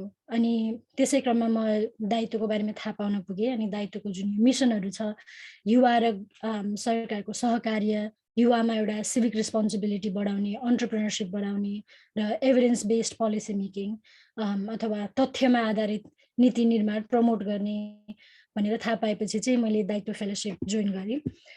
सुरुमा पुकार दाइको लिडरसिप ट्रेनिङदेखि लिएर हाम्रो सरकारको अहिले नयाँ सङ्घीय परिवेशमा कस्तो कस्तो लेभलमा कुन कुन पावर छ, कुन कुन अथोरिटी छ, नीति निर्माण कसरी हुन्छ भन्ने कुराको ट्रेनिङदेखि लिएर अनुसन्धानकै विधिहरूमा पनि हामीले ट्रेनिङ र ओरिएन्टेसन पायौँ, जुनले चाहिँ हामी सबै फेलोजहरूलाई हाम्रो अनुसन्धान सुरु गर्न अगाडि अनुसन्धानको लागि तयार हुन मद्दत गर्यो। मलाई चाहिँ पहिलेदेखि जेन्डरको बारेमा इन्ट्रेस्ट हुँदाखेरि हाम्रो महिला बालबालिका तथा ज्येष्ठ मन्त्रालयमा लैङ्गिक हिंसा र महिला सशक्तिकरणको लागि धेरै लामो समयदेखि काम गर्दै कमिटेड भएर लागि परिरहनु भएको हाम्रो मेरो सुपरभाइजर उपसचिव सीता निरौला म्याम अनि सहसचिव रोशनी कुमारी श्रेष्ठ म्याम, उहाँहरूसँग भेट्न, उहाँहरूसँगबाट सिक्ने अवसर पाउँदाखेरि म निकै उत्साहित थिएँ। कोभिडले गर्दा पहिला जस्तो सेम हिसाबमा सँगै नै बसेर काम गर्ने अवसर नमिले पनि उहाँहरूले चाहिँ महिला मन्त्रालयको प्रोग्राम कहाँ कहाँ छ, एफर्ट्स केमा भइरहेको छ, नीति कसरी के आइरहेको छ र कहाँ चाहिँ मन्त्रालयलाई जानकारीको कमी छ र कहाँ चाहिँ हाम्रो अनुसन्धानले फलदायी र प्रभावकारी लर्निङ्स ल्याउन सक्छ भनेर धेरै गाइडेन्स दिनुभयो। त्यसको लागि म धेरै आभारी छु। इन्टरभ्युज गर्न जाँदा पनि अब सरकारी कर्मचारी, पुलिसदेखि लिएर एनजिओजहरूमा काम गर्नुहुने धेरैजनासँग भेट्ने मौका पाएँ। अनुसन्धान त एक हातमा थियो नै, के समेत पनि थाहा भयो भन्दा हाम्रो नेपालमा लैङ्गिक हिंसाको त्यो कतिसम्म चाहिँ पकड रहेछ भन्ने पनि थाहा भयो र त्यसको साथसाथै त्यसको अर्को साइडमा चाहिँ त्यसको लागि लडेर हिँडिरहनु भएको कतिजना चाहिँ दिनरात त्यसकै लागि काम गरिरहनु भएको छ भनेर उहाँहरूको एफर्ट्स देख्दाखेरि म चाहिँ धेरै नै प्रेरित भएको छु। अहिले मसँगै कोहोर्टमा रहनुभएका, देशमा चेन्ज ल्याउनलाई एकदमै प्यासनेट भएर लागिरहनु भएका मेरो फेलोजहरूसँग कनेक्ट हुन पाउँदा र उहाँहरूबाट सिक्न पाउने जुन त्यो अवसर थियो, त्यो चाहिँ मेरो लाइक फेलोसिपको हाइलाइट नै रहेको छ। हामी सबैजनाको पृष्ठभूमि फरक छ, शिक्षा फरक छ, स्किल सेट फरक छ, पर्सनालिटी पनि फरक छ र त्यो सबैबाट चाहिँ एकअर्कालाई सिक्ने र सिकाउने र अध्ययनमै र अध्ययन बाहिर पनि अनुसन्धान बाहिर पनि एकअर्कालाई बढ्न हामीले मद्दत गरेका छौँ, जुन चाहिँ लाइक जुनको लागि चाहिँ म दायित्व फेलोसिपप्रति धेरै नै आभारी छु। उहाँहरू सबैले अनुसन्धानमा नयाँ नीति निर्माणको लागि के नयाँ निष्कर्ष र नयाँ छलफल, नयाँ लर्निङ्स, नयाँ पोलिसी रेकमेन्डेसन्सहरू ल्याउनु भएको छ, जसको एक झलक चाहिँ अघि हजुरहरूले पाइ पनि हाल्नुभयो। अन्त्यमा चाहिँ म एउटा सानो एनेक्डोट सुनाएर क्लोज गर्न चाहन्छु। यो फेलोसिपको डेटा कलेक्सनको क्रममा म पुलिस स्टेसन गएको थिएँ एकचोटि, अनि म त्यहाँ एकजनासँग अन्तर्वार्ता लिनको लागि उहाँको टाइमको लागि कुर्दै थिएँ म। अनि त्यहाँ एकजना दिदी पनि हुनुहुन्थ्यो बाहिर कुरिरहनु भएको, सेतो कुर्तामा हुनुहुन्थ्यो, बिहान लगभग 10 बजेदेखि आएर कुरिरहनु भएको थियो। अनि 1-2 घन्टा भइसकेको थियो हामी त्यहाँ कुरिरहेको। साइडमा उहाँको एउटा सानो नानी थियो, घरि यता दौडिरहेको थियो, घरि फोन चलाइरहेको थियो। दसैँको बेलातिर चर्को घाम हुन्छ नि, घरि ताप्दै घरि छेक्दै एकअर्कासँग कुरा गरिरहेका थियो। अनि उहाँले आफ्नो अलिअलि पीडाको कुरा सुनाउनु भएको थियो। उहाँ घरेलु हिंसाको भिक्टिम हुनुहुँदो रहेछ, अनि तेस्रो चोटि रहेछ उहाँ चाहिँ पुलिस स्टेसनमा आउनुभएको, र पनि न्याय पाउने चाहिँ एकदमै नै आशावादी हुनुहुन्थ्यो। अनि उहाँसँग कुरा त्यतिखेर गर्दाखेरि, त्यो कुरा गरेको पश्चात चाहिँ मलाई त्यतिखेर के महसुस भयो कि यो दायित्व फेलोसिपको महत्त्व के हो र त्यसको रेस्पोन्सिबिलिटी के हो भनेर। त्यो सेतो कुर्ता लाउने दिदी जस्तै कैयौँ हुनुहुन्छ हाम्रो देशमा, जसले हजुर जस्तो नीति निर्माणमा काम गर्ने, नीतिको लागि काम गर्ने पोलिसी मेकर्सहरूको अगाडि आफ्नो आवश्यकता, आफ्नो अनुभवहरू सेयर गर्ने ठाउँ पाउनु हुँदैन, टाइम पाउनु हुँदैन। र अहिले हजुरहरूको सामु मैले कुरा गर्न पाउँदा र अहिले छुट्टै अब हामीले मन्त्रालयमा गएर आफ्नो अनुसन्धानको फाइन्डिङ्सहरू पेश गर्न पाउनु भनेको कति ठुलो गम्भीर रेस्पोन्सिबिलिटी हो भन्ने चाहिँ मलाई अहिले भान भइरहेको छ। यसमा हामी फेलोजको मात्र होइन कि हजुरहरूको जस्तो नीति निर्माणमा काम गर्ने मानिसहरूको धेरै ठुलो देन छ, किनभने हजुरहरूले तथ्यमा आधारित नीति निर्माणको लागि कमिटेड भएर यो फेलोसिप प्रोग्रामलाई चाहिँ फलदायी जसरी लिनुहुन्छ, जुन सपोर्ट दिनुहुन्छ। आज मात्र नभई अनुसन्धानको लागि विषय चयन गर्नदेखि लिएर हामी जस्तो युवाहरूलाई मेन्टर गर्नदेखि लिएर आफ्नो बिजी स्केड्युलमा जुन टाइम र इन्ट्रेस्ट दिनुहुन्छ, त्यो सबैले नै चाहिँ हाम्रो देशलाई अगाडि बढाउने हो जस्तो लाग्छ मलाई। र त्यसको लागि म हजुरहरू सबैलाई धेरै धेरै धन्यवाद भन्न चाहन्छु र आभारी व्यक्त गर्न चाहन्छु। अनि अवश्य पनि यो दायित्व अर्गनाइजेसनले जुन हाम्रो यो प्लेटफर्म बनाएर युवा र देशको बिच जुन ब्रिज बनाउनु भएको छ, त्यसको लागि दायित्वलाई पनि धेरै धेरै धन्यवाद भन्दै म मेरो कुरा यहीँ टुङ्ग्याउन चाहन्छु। धन्यवाद।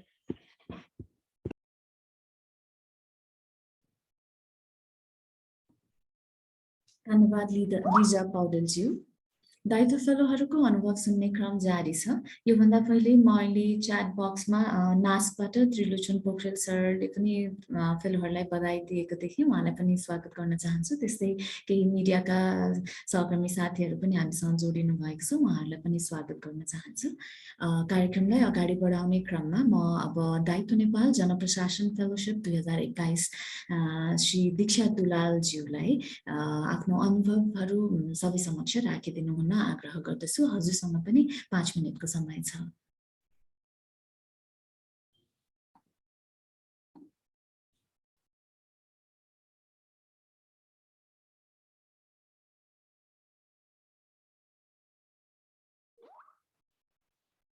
सुनिएन?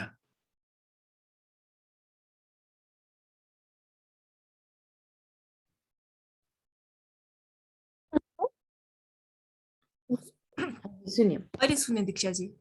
हजुर।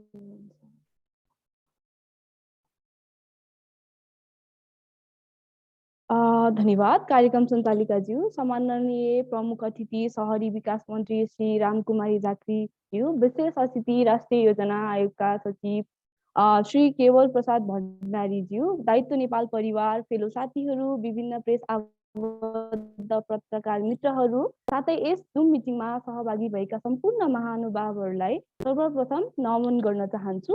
हामी तपाईको अमूल्य सहभागिताको लागि कृतज्ञता व्यक्त गर्न चाहन्छौँ। मेरो नाम दीक्षा दुलाल हो। म दायित्व नेपाल जनप्रशासन फेलोसिप 2021 मा फेलोको रूपमा दोलखा जिल्लामा रहेको तामाकोसी गाउँपालिकालाई प्रतिनिधित्व गर्दै आएकी छु, जसमा पुरै नेपालका पूर्वदेखि पश्चिमका इलाकाहरू समेटेर 11वटा जिल्लाबाट 15 जना फेलो साथीहरूको सहभागिता रहेको थियो। यो फेलोसिपको 3 महिनाको प्रमुख उद्देश्य भनेकै स्थानीय नीति निर्माणको लागि अनुसन्धान गर्न, स्थानीय नीतिको कार्यान्वयनमा स्थानीय निकायलाई सहयोग गर्नु रहेको छ, जसमा 15 जनाले कृषि, उद्योग, पशुपालन, अपङ्गता, आप्रवासी युवाको अवस्था, प्रधानमन्त्री रोजगार कार्यक्रम, महिला सहभागिता जस्ता विभिन्न विधाहरूमा अनुसन्धान गर्नुभएको छ, जसमा गौरीगङ्गा नगरपालिकाका दिपेन्द्र चौधरीजीले चाहिँ रिसर्चको साथसाथै नगरपालिकामा युवा नीति समेत बनाइसक्नु भएको छ, जुन चाहिँ एउटा युवाको तर्फबाट एउटा उदाहरणीय कामको पनि सुरुवात भएको छ। यस फेलोसिपको 3 महिनाको कार्यावधि धेरै प्रेरणादायक र रोमाञ्चक रहेको थियो, जहाँ मैले आफूभन्दा बिल्कुलै भिन्न किसिमका पृष्ठभूमिसँग जोडिनु भएका र हाम्रो देश नेपालमा नै केही गरेर यहीँ बसेर केही योगदान पुर्याउँछु भनेर लागि परिरहनु भएका युवा फेलो साथीहरूसँग काम गर्न पाउने मौका पाएको छु। मैले यस फेलोसिपको यात्रालाई आगामी दिनहरूमा पनि अमूल्य मार्गदर्शकको रूपमा लिएकी छु। लकडाउनको कारणले गर्दा अध्ययनरत राष्ट्र चीन जान नपाउनुको पीडा, साथसाथै नेपालमा जागिर पाइँदैन कि भन्ने तनावमा बसिरहेकी म आफ्नै गाउँठाउँमा काम गर्न पाउँदा निकै खुसी भएकी थिएँ। मैले 4 महिना अगाडि दायित्व नेपालमा आबद्ध हुनुको मुख्य कारण भनेको चाहिँ एउटा युवाको हैसियतमा स्थानीय सरकारसँगको समन्वयनमा काम गर्न पाउने अनि त्यो अनुभव कस्तो हुन्छ त, त्यो अनुभव प्राप्त गर्नु रहेको थियो। मलाई आज पनि याद छ त्यो कार्यालयको पहिलो दिन, जहाँ चाहिँ मलाई तामाकोसी गाउँपालिकाका अधिकृतले भन्नुभएको थियो कि तपाईँ युवा मान्छे, हामीले दिएको कामको विषय एकदमै फराकिलो र पृथक छ, काम गर्न सक्नुहुन्छ त भनेर उहाँले मलाई सोध्नु भएको थियो। र काम गर्दै जाने क्रममा चाहिँ धेरै कुराहरू सिक्ने अवसर पाइयो अनि अन्त्यमा मेरो कामबाट सबैजना खुसी हुनुभएको छ। र मैले पनि दिपेन्द्रजीले जस्तै युवा नीति बनाउन तामाकोसी गाउँपालिकालाई मद्दत गरेकी थिएँ। यस फेलोसिप कार्यक्रममा संलग्न रहँदा नेतृत्व सम्बन्धी विभिन्न सिपहरू, विषयवस्तुको विशेषज्ञता, कुटनीतिक क्षमता, आत्मनिर्भरता जस्ता सिपहरू सिक्ने, नयाँ विषयमा अध्ययन गर्ने र निष्कर्ष निकाल्ने अवसर पनि प्राप्त गरेकी छु। र हामीले फेलोको रूपमा काम गर्दै गर्दा फेलोहरूले चाहिँ स्थानीय सरकार र युवाहरूसँग पनि एकदमै निकटता बढेको थियो। अनि हामीले युवाहरूको आवाजलाई केन्द्रित गर्दै चाहिँ मेयर विथ सिटिजन जस्तो एउटा सम्मानजनक कार्यक्रम पनि सञ्चालन गर्ने अवसर प्राप्त गरेका थियौँ, जसमा युवाहरूको क्षेत्रबाट स्थानीय सरकार आइसकेपछि खर्च गरेको बजेट, बनाएका नीतिहरू, नियमहरू र युवाहरूले भोग्दै आएको समस्याहरूको बारेमा पनि सम्बोधन गरिएको थियो। र सङ्घीय शासन प्रणालीलाई चाहिँ सक्षम र प्रभावकारी बनाउन चाहिँ एउटा जनसहभागितालाई कसरी प्रोत्साहन दिन सकिन्छ भनेर हामीले युवा र स्थानीय सरकार बिचको विश्वासको खाडललाई कम गर्ने उद्देश्यले नै यो कार्यक्रम आयोजना गरिएको हो। यस कार्यक्रममा तामाकोसी गाउँपालिकाका अध्यक्ष, जहाँ मैले काम गर्दै आएको थिएँ, श्री ईश्वरचन्द्र पोखरेलज्यूले चाहिँ भविष्यमा गाउँपालिकामा यस्तै किसिमको डिफ्रेन्ट स्थानीय सरकारसँग युवा कार्यक्रमहरू पनि प्रत्येक वडामा गर्ने प्रतिबद्धता पनि जनाउनु भएको थियो, जुन चाहिँ एकदमै खुसीको विषय रहेको छ मेरो लागि।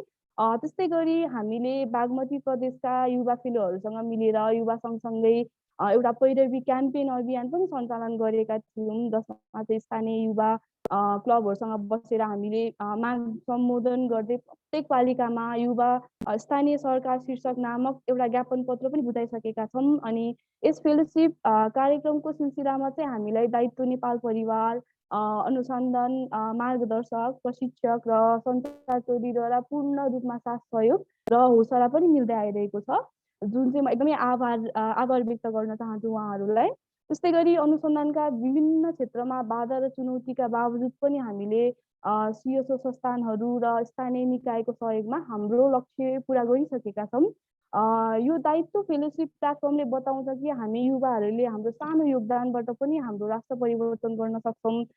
स्थानीय सरकारमा स्थानीय जनतासँगको नीति निर्माण र अनुसन्धानले नेपालमा युवाको योगदानबाट विकास निर्माणको नयाँ अवधारण देखाएको छ, जसले गर्दा चाहिँ समुदायको प्रत्येक खण्डमा यही प्रकारका फेलोसिप कार्यक्रमहरू लागू गर्न सकियो भने त अझै हाम्रो देश अझ नयाँ दिशामा जान्छ, नयाँ कुराहरू पनि हामीले थाहा पाउन सक्छौँ भन्न चाहन्छु। र अन्त्यमा चाहिँ हामीले सिकेका ज्ञान र चुनौतीहरूलाई आत्मसात गर्दै भविष्यमा पनि हाम्रो क्षेत्रबाट हाम्रो देशको लागि अमूल्य योगदान दिने बाचा गर्दै यस महत्त्वपूर्ण 3 महिने फेलोसिप कार्यक्रममा मलाई सहभागी हुने अवसर दिनुभएकोमा म दायित्व नेपाल टोलीलाई धन्यवाद दिन चाहन्छु। धन्यवाद।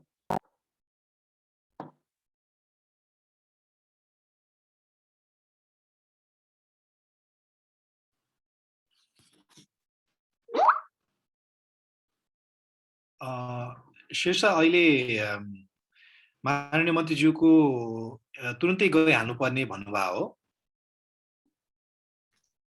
हजुर हो, केही इमर्जेन्सीको लागि जानुपर्ने। ठिक छ। त्यसै उहाँको इमिडिएटली हो भने उहाँको मन्त्रीज्यूलाई सम्बोधन गर्न लगाउँ अनि मन्त्रीज्यूलाई गरौँ नि त। हजुर हजुर त्यो गरौँ अनि त्यसपछि हाम्रो केवल सर अरू साथीहरू पनि के भन्नुहुन्छ होला। हस् त्यही गर्छ।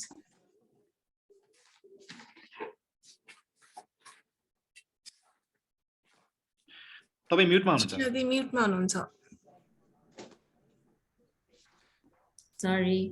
धन्यवाद दीक्षा दुलालज्यू। स्थानीय सरकारमा सँगै नजिक बसेर तपाईँहरूले काम गर्दा आफ्नो अनुभवहरू निकै नै सुनेर रमाइलो लाग्यो। अब जस्तो अहिले हामीले कुरा गरि नै हाल्यौँ, मन्त्रीज्यूको चाहिँ नि केही इमर्जेन्सी मिटिङ आइपरेको हुनाले उहाँले छिटै जानुपर्ने हुनेछ, त्यसैले हामी चाहिँ पहिले मन्त्रीज्यूको मन्तव्य सुन्नेछ। तर त्योभन्दा अगाडि हामी एकचोटि मन्त्रीज्यूको उपस्थिति रहँदै ग्रुप फोटोहरू खिच्नलाई सबैलाई आग्रह गर्दछु र सबैलाई आफ्नो क्यामेरा अन गरिदिनु हुन अनुरोध गर्दछु। आगमन प्लिज फोटो खिचिदिनु होला। सबैले आफ्नो क्यामेराहरू चाहिँ अन गरेर बसिदिनु होला प्लिज केही समयको लागि।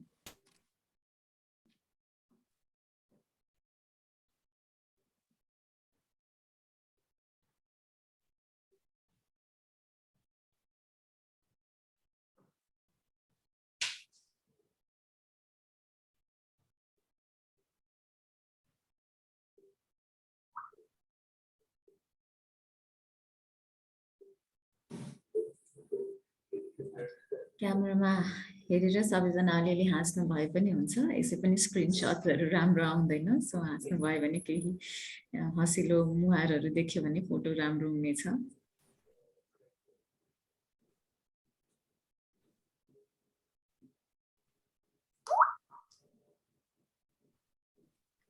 मन्त्रीज्यू हजुरको क्यामेरा अन गर्न मिल्छ होला?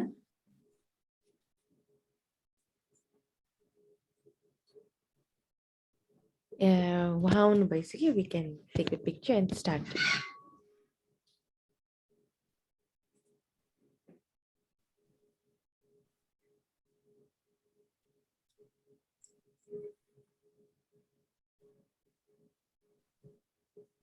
आगमन फोटो खिच्न सकिएपछि चाहिँ हामीलाई भनिदिनु होला।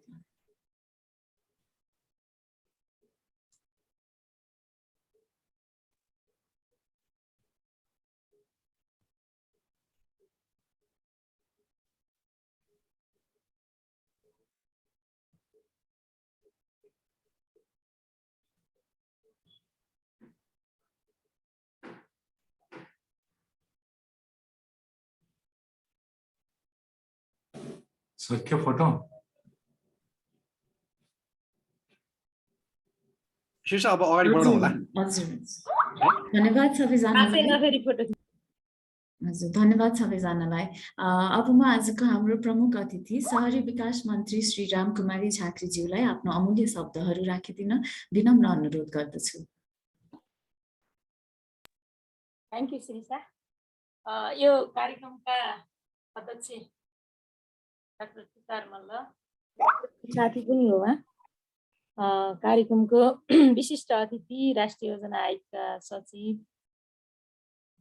केवल भण्डारीज्यू, त्यसै गरी फेलोसिपमा सहभागी हुनुभएका सबै सहभागी साथीहरू, यहाँहरू सबैलाई मेरो तर्फबाट हार्दिक अभिवादन छ। पुकारजीले राम्रो काम गर्दै हुनुहुन्छ, सम्झिँदै हुनुहुन्छ, यसको लागि धेरै धन्यवाद दिन चाहन्छु। धेरै वर्ष पहिलेदेखिकै अलिअलि सहकार्य पनि थियो हाम्रो। यति धेरै युवा साथीहरूलाई यो पब्लिक पोलिसी फेलोसिपमा जोडेर जुन प्लेटफर्म दिनुभयो, यसको लागि चाहिँ एकदमै धेरै तपाईँको यो अभियान इनिसिएटिभप्रति धेरै धेरै धन्यवाद अनि बधाई पनि दिन चाहन्छु। यति धेरै सङ्ख्यामा साथीहरूले काम गरिसक्नु भएछ, एकदमै खुसी लाग्यो। र मैले यो सबै 2021 को दायित्व फेलोसिप प्राप्त सबै साथीहरूलाई हार्दिक बधाई अनि शुभकामना पनि दिन चाहन्छु। र दुईटा तिनवटा कुरा मात्रै गर्छु, धेरै कुरा भन्नु पनि छैन।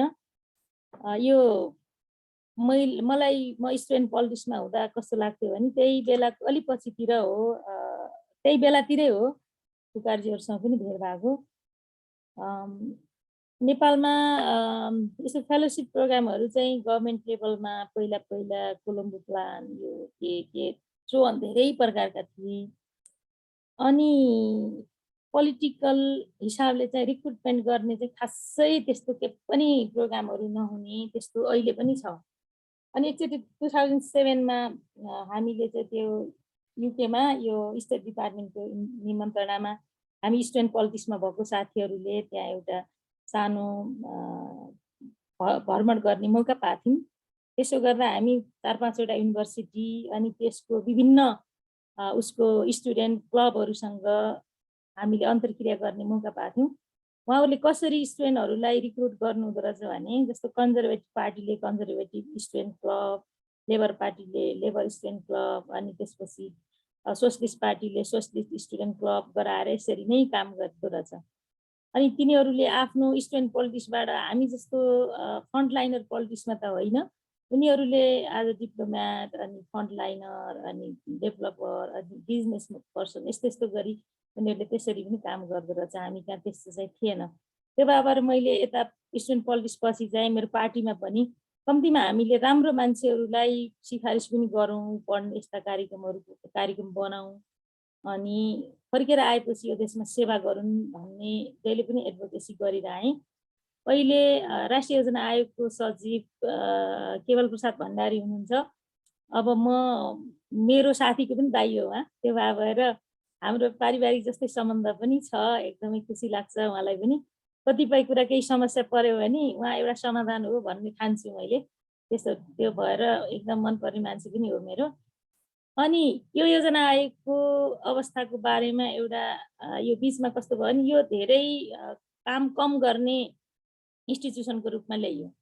हामीले उदार अर्थतन्त्र अवलम्बन गरिसकेपछि यो प्लानिङको विकास होइन, अब हामीले ओपन छोड्नुपर्छ भन्ने डिबेट पनि भएको रहेछ। यो योजनाबद्ध विकासको अवधारणा छोड्नुपर्छ भन्ने डिबेट पनि भएको रहेछ।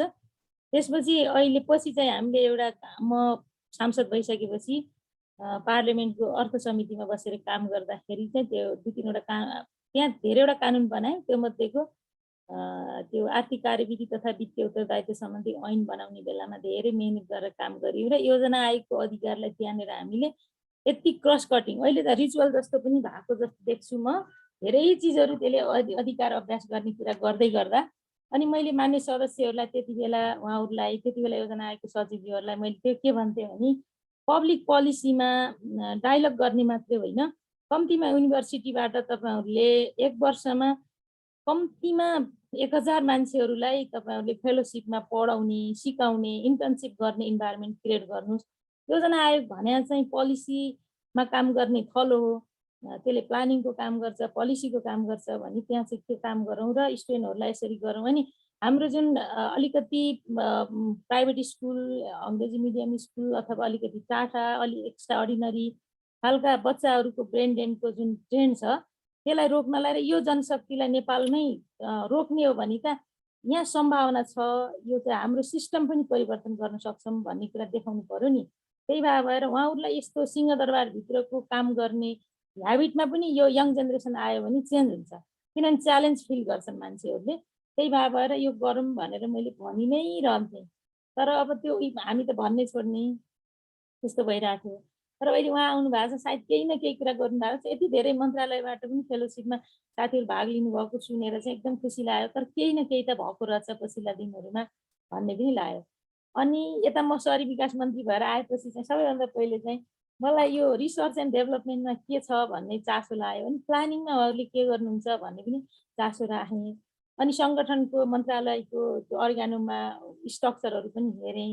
त्यसपछि मलाई कति कुराहरू चित्त बुझेन र अनि त्यसपछि होइन यो मन्त्रालयको मातहत यो राष्ट्रिय भवन प्रविधि अनुसन्धान केन्द्र प्लानिङ गर्ने ठाउँहरू यहाँ ल्याउँ। यहाँ त कम्तीमा यहाँको यति धेरै टेक्निकल जनशक्ति छ। यो सिप कला मात्रै होइन, कल्चरल हाम्रा कतिपय चिजहरू पनि ट्रान्सफर गर्नुपर्छ। हामीले बिल्डिङ भनेर हाम्रा इन्जिनियरहरूले के बिल्डिङ पढ्यो भने छड सिमेन्ट लगाएको, चार इँटा अथवा यस्तो लागेको, पाकेको या काँचो इँटा लागेको, 4 कुने या अर्कै प्रकारको घरहरूको बारेमा मात्रै हाम्रो इन्जिनियरिङ शिक्षा भयो। तर जुन इन्जिनियरिङ शिक्षाको बारे डिजाइन कोर्स डिजाइन भयो तर हामी मध्ये धेरै मान्छे जो नेपालको चाहे ब्युरोक्रेसीबाट पोलिसीमा पुगोस् चाहे पोलिटिक्सबाट होस्, हामी मध्ये नेपालको करिकुलमले नचिन्ने घरहरूबाट जन्मेर हुर्केका मान्छे थियौँ। हाम्रा घरका बारेमा त्यो टेक्नोलोजीको बारेमा काहीँ पनि गफ हुने रिसर्च हुने ठाउँ रहन्छ। त्यही भएर कम्तीमा यहाँको डिजी अथवा सचिव तपाईँ टेक्निकल मान्छेहरूले यतातिर यो बिल्डिङ एन्ड आर्किटेक्टको क्षेत्रमा, प्लानिङको क्षेत्रमा, रिसेटलमेन्ट या यी विविध विषयहरूमा पढाइ हुने ठाउँमा यामयु गरेर अनि स्टुडेन्टहरूलाई तपाईँहरूले फेलोसिप पनि दिने, इन्टर्नसिप गराउने, आइओईसँग कलेजहरूसँग यामयु गर्नु भनेर मैले धेरै कुरा यहाँ आएपछि सुरु गरेपछि अहिले युएन हेबिटेटसँग अनि हाम्रो आइओई अनि पूर्वाञ्चल युनिभर्सिटी, पोखरा युनिभर्सिटीसँग उहाँहरूले अहिले सुरुमा 10 जनाको स्टुडेन्ट लिने भनेर उहाँहरूले तयारी पनि गरेका छौँ हामी। अनि त्यो हाम्रो त्यो सङ्गठन स्ट्रक्चर फेर्नको लागि क्याबिनेटमा प्रस्ताव लानुपर्ने अनि त्यसपछि ओएनएम गर्नुपर्ने त्यही प्राविधिक कामहरू छ, त्यो पनि चाँडै सिद्धिन्छ। त्यसो भएर म यस्तो पब्लिक पोलिसीमा अनि यसरी नयाँ साथीहरूले काम गरून् अनि उनको रिफ्लेक्सन होस् भन्ने पनि म चाहने मान्छे भएर एकदम आजको प्रोग्राम मलाई एकदमै खुसी लाग्यो। अनि अनुज्ञाहरू जस्तो नानीहरूलाई देखिरहेको छु मैले, धेरै सानो बच्चादेखि चिन्ने बच्चाहरू हो र उनीहरू फेरि यो यस्तो प्रोग्राममै जे देखेको, उनीहरू सानो हुँदा देखेको, त्यसपछि एकैचोटि उनीहरू कलेज आइसक्यो, युनिभर्सिटी आइसकेपछि भेटेर लगभग मैले अनुज्ञाहरूको जेनेरेसनलाई उनीहरूले मलाई फलो गर्ने पनि छ यहाँ। त्यो सबै साथीहरूलाई देखेर खुसी पनि लागेको छ। अनि अर्को एउटा कुरा यङ साथीहरूलाई म भन्छु, तपाईँहरूले जुन ट्यालेन्सी छ, जुन डिफ्रेन्टली सोच्नुहुन्छ, त्यो सँगसँगै नेसन फर्स्ट भन्ने एउटा इमान्दारिता पनि चाहिन्छ। अलि धेरै यङ जेनेरेसनलाई हामीले ग्रोन अप गर्दै गर्दा हामीले अलिकति सेल्फिस पनि बनाइरहेछौँ, आफ्नो बारेमा मात्रै सोच्ने पनि बनाइरहेछौँ। त्यो भएर इमान्दारिता अथवा भन्ने चिजमा ट्यालेन्सी सँगसँगै टाइअप हुँदैन। अनि त्यसपछि त्यो एक प्रकारको भनौँ न सिभिलाइजेसन कि सिस्टम भन्ने डिबेट चलिरहन्छ नि हामी कहाँ। बाहिर बसेर आउने साथीहरूले प्रायः त्यही भन्नुहुन्छ, ए अमेरिकामा यस्तो सिस्टम छ उसको ट्रान्सपोर्टेसनको, अनि त्यस पछाडि नागरिकको यस्तो छ, उनीहरूको सिभिलाइजेसन भन्दै गफ गर्दै गर्दा सिस्टम र सिभिलाइजेसन चाहिँ सँगसँगै जाने चिज हुन् या होइनन् अथवा को पहिला को पछाडि भन्ने सँगसँगैको डिबेट हुन्छ क्या। त्यही भएर हामी कहाँ जेब्रा क्रसबाट बाटो काट्नुपर्छ भन्ने कुरा भने पनि गर्दैनौँ हामी। ठाउँ ठाउँमा फेरि पूर्वाधार पनि त्यस्तो बनाउँछौँ कि आवश्यक ठाउँमा जेब्रा क्रसिङ पनि छैन। फ्लाइओभर अथवा ओभरहेड ब्रिज पनि हामीले बनाउँछौँ, त्यहाँ दोकान थाप्या हुन्छ कि त्यो मान्छेलाई सुविधाजनक हिसाबले होइन। के हो भने हामीले पूर्वाधार बनाए पनि हामी प्रयोग गर्ने हाम्रो एटिट्युड छैन। त्यसकारण सिस्टम बनाएर पनि हाम्रो सिभिलाइजेसनको तह तल भएर हुने हो भने त्यो पनि त्यति काम लाग्दो रहन्छ। त्यही यस्तो कुरालाई यङ जेनेरेसनले सोसाइटीलाई नै च्यालेन्ज अलिकति क्रिएट गरोस् जस्तो लाग्छ मलाई। र म भन्छु ट्यालेन्सी र इमान्दारी त एउटै कुरा हुँदै होइन। मैले केवल भण्डारी अब एक हिसाबले भने दाइलाई यहाँ हेर्दै गर्दा उहाँहरूले रिक्रुट गरेको नयाँ त्यो यङ ब्युरोक्रेसीमा आएको मान्छेहरू र उहाँहरूको कुरा गर्दा आकाश जमिनको फरक छ हेर्नुहोस् है। उनीहरूले यति आफूलाई सेन्ट्रिक गरेर सोच्छन् कि उनीहरूको इमानभन्दा अलि धेरै बेइमानीको लेभल धेरै देख्छु म। उहाँहरूले फिल गर्नुभएको छ जस्तो लाग्छ। नेसन फर्स्ट भन्ने कुरा चाहिँ एकदमै कम देख्छु। त्यसो भएर तपाईँहरूले यति राम्रो फेलोसिप पाउनुभयो, ट्यालेन्ट हुनुहुन्छ, तपाईँहरूले नेपाल सरकारको अथवा नेपालमा कुनै न कुनै हिसाबले कन्ट्रिब्युट गर्ने ठाउँमा तपाईँहरू चाहिँ प्रवेश गर्नुहोस्। ट्यालेन्सी र इमान सँगसँगै जाने हो भने बल्ल राम्रो हुन्छ। तर त्यो एकले अर्कोको बिचमा ल्याप्सेस भयो भने जोसँग ट्यालेन्ट छैन त्यो चाहिँ इमान जस्तो देखिने, जोसँग ट्यालेन्सी छ त्यसलाई विश्वासै गर्न नसकिने अवस्था भयो भने हामी धेरै पर जान नसकिँदो पनि जान्छ। यो यङ जेनेरेसनमा अहिले देखिएको चाहिँ एकदम व्यक्तिवादी प्रवृत्ति देखिँदैछ। यसलाई हामीले नियन्त्रण गर्न पर्यो। अलिकति सामूहिक भावनाको विकास गऱ्यौँ भने यो ट्यालेन्सी यो जेनेरेसन उहाँहरूले वर्ल्ड वाइड कम्पिटिसन गर्न सक्नुहुन्छ कि यो चाहिँ यति गजब लाग्छ मलाई। त्यसो भएर यो चाहिँ ठुलो कुरा पनि लाग्छ मलाई। त्यसो भएर यो फेलोसिपमा जति पनि साथीहरू आउनुभयो, अझ पुकारजी तपाईँलाई धेरै धन्यवाद दिन चाहन्छु। हामी त 10, 12, 14 वर्ष अगाडि नै भेटेर तपाईँले यो अभियान यसरी चलाउनु भएछ। हामीले गफ गर्दा पनि अलिकति डिफ्रेन्टली गफ गर्थ्यौँ, अलिक फरक ढङ्गले सोच्थ्यौँ। त्यही भएर नै फरक ढङ्गले सोच्ने भएर आफ्नो ठाउँमा आफ्नो भूमिकामा पनि छौँ जस्तो लाग्छ। हाम्रो साथीहरूको ठुलो टिम पनि छ, अहिले पोलिटिक्समा पनि छ, अनि बिजनेस गर्नेहरू छ, ब्युरोक्रेसीमा पनि कतिपय मान्छेहरू हुनुहुन्छ, सोसल एक्टिभिटिजमा पनि हुनुहुन्छ, युनिभर्सिटीतिर पनि हुनुहुन्छ। हाम्रो जेनेरेसन छ, अब हामीसँगै टाइअप भएको साथीहरू पनि धेरै हुनुहुन्छ। तर हामी सामूहिक केही न केही प्रयास गऱ्यौँ भने एकदमै ठुलो काम हुन्छ जस्तो लाग्छ। केही चेन्ज गर्ने ठाउँमा, एजुकेसन गर्ने ठाउँमा अहिले छु म। त्यस कारण तपाईँहरूको महत्त्वपूर्ण सुझाव सल्लाह मेरो लागि पनि उत्तिकै महत्त्वपूर्ण हुन्छ। त्यसो भएर यस्तो कार्यक्रमलाई बढावा दिनुपर्छ भन्ने मान्छे। तर यसमा एउटा कुरा के छ भने नेपाल सरकारले आजसम्म फेलोसिपमा, स्कलरसिपमा पढाएका मान्छे कहाँ छन् तिनको चाहिँ हिसाब किताब चाहिँ छैन। जस्तो यदि 2-4 दिन केही समय अगाडि पत्र पत्रिकामा हल्लै भएको विषय त हो, के भयो र के भयो भने 2-4 दिन चाहिँ एक दिन जस्तो म चाहिँ स्वास्थ्य मन्त्री हुने भन्ने हल्ला चलिरहँदा मैले सबैभन्दा पहिले सोचेको के थिएँ भने नेपाल सरकारले तपाईँको यानोसी दिएको होइन कि फेलोसिप, स्कलरसिप दिएर पढाएको मान्छेहरू कहाँ छन् यसको रोस्टर मात्रै खोज्न पाएर उनलाई नेपालप्रति तिम्रो दायित्व छ भन्ने मात्रै बनाइदिन पाए हुन्थ्यो भन्ने सोच्दै थिएँ कि मैले। त्यसो भएर यो इन्जिनियरिङमा, अरू विषयमा यहाँ नेपाल सरकारले दिएको फेलोसिप, स्कलरसिप अथवा रिकमेन्डेसन या नेपाल सरकारलाई आएको ग्लोबल कोटामा व्यक्ति कम्पिटिसन गरेर आउनु भएको छ र यानोसी प्राप्त गर्नु भएको छ भने पनि त्यसको रेकर्ड चाहिँ राखौँ। पहिला रेकर्ड भयो भने पो हामीले तत्काल ती मान्छेहरूले हामीलाई के कन्ट्रिब्युसन गर्न सक्छन् भन्ने कुरा हामीले गर्न सक्छौँ। त्यही भएर यो कुरा चाहिँ के गर्ने रहेछ भने यो रेकर्ड राख्ने कुरा चाहिँ वान डोर गराउने, कताबाट गराउने, शिक्षाबाट गर्ने कि परराष्ट्रबाट गर्ने कि केही न केही रेकर्डबाट, रोस्टरबाट गरौँ, ताकि चाहिएको बेलामा हामीले मान्छेहरूलाई यो गर्न सकौँ। हामीलाई चाहिएको जनशक्तिलाई तपाईँहरूलाई हामीले सम्झिरहेछौँ, तपाईँले यो विषयमा के सोच्दै हुनुहुन्छ भन्न सकौँ। यो कुरा र अर्को उहाँहरूले पनि नेपालप्रति दायित्व छ मेरो भन्ने कुरा बुझ्ने अवस्था चाहिँ सिर्जना सायद गऱ्यौँ भने एकदमै ठुलो काम हुन्छ जस्तो लाग्छ। यो जुन नवप्रवर्धनको लागि काम गर्नुभएको छ दायित्वको परिवार सबै साथीहरू अनि नेपाल सरकारको साझेदार सङ्घ संस्थाबाट जे जति तपाईँहरूलाई यहाँ एज अ पार्टनरसिपको हिसाबले काम गर्नुभयो उहाँहरू सबैलाई म धन्यवाद दिन चाहन्छु। एकदमै राम्रो काम भएको रहेछ। यो काम चाहिँ अझै राम्रो होस् अनि हामीले पढाएको 141 को दायित्व फेलोसिपकै हामीसँग रोस्टर छ। यो रोस्टर चाहिँ अझै बढोस्, 141 मात्रै होइन, सङ्ख्या ठुलो होस् र यी मान्छे भिजिबल हामीले भेट्न सकौँ। मुलुकको नेसनल इन्ट्रेस्टमा, नेसनल बिल्डिङमा उहाँहरूको काहीँ न काहीँ योगदान होस्। त्यो कुराका लागि चाहिँ मैले एकदमै आग्रह गर्न चाहन्छु। मैले केही ठाउँ मैले काम गर्ने अहिले मौका पाएको छु र यसमा केही मेरा आफ्ना सोचहरू छन्। ती सोचहरूलाई हामीले सँगसँगै लगेर यसलाई काममा, परिणाममा यसलाई ट्रान्सलेट गर्न सक्यौँ भने ठुलै काम हुन्छ जस्तो पनि सोचेको छु। त्यसो भयो भने मैले तपाईँहरूसँग पर्सनली पनि साथीहरूसँग सबैसँग मैले तपाईँको राय इनपुट पनि चाहन्छु। मलाई त्यो मैले त म त मन्त्रालय जहिले पनि भेटिहाल्छु। त्यो कुरा तपाईँहरूलाई भन्न चाहन्छु। सबै साथीहरूलाई धेरै धेरै बधाई अनि शुभकामना। र वान्स अगेन मैले के भन्छु भने ट्यालेन्सी, इमान्दार अनि त्यो सबै चिजलाई चाहिँ हामीले प्याकेजमा ल्याएर हामीले अलिकति यो दायित्व परिवारको, समाजको र समग्रमा राष्ट्रको छ म प्रति भन्ने मोटिभेसनको अर्को कम्पोनेन्ट पनि हालेर काम गरौँ भन्ने कुराको म अनुरोध गर्न चाहन्छु। पब्लिक पोलिसीका विभिन्न क्षेत्रमा तपाईँहरूले जे काम गर्नुभएको छ एकदम ठुलो काम गर्नुभएको छ। यहाँहरूलाई धेरै धेरै धन्यवाद। मलाई पनि बोलाउनु भयो, मेरा केही कुराहरू सुन्ने मौका दिनुभयो। खालि मैले भावनात्मक मात्रै कुरा गरेँ। यहाँहरू सबैलाई हार्दिक धन्यवाद दिन चाहन्छु। तर म चाहिँ म्युट भए पनि यहाँ केही काम गर्छु, भिडियो अफ भए पनि मैले सुन्छु। यही कुरामा अनुरोध गर्न चाहन्छु।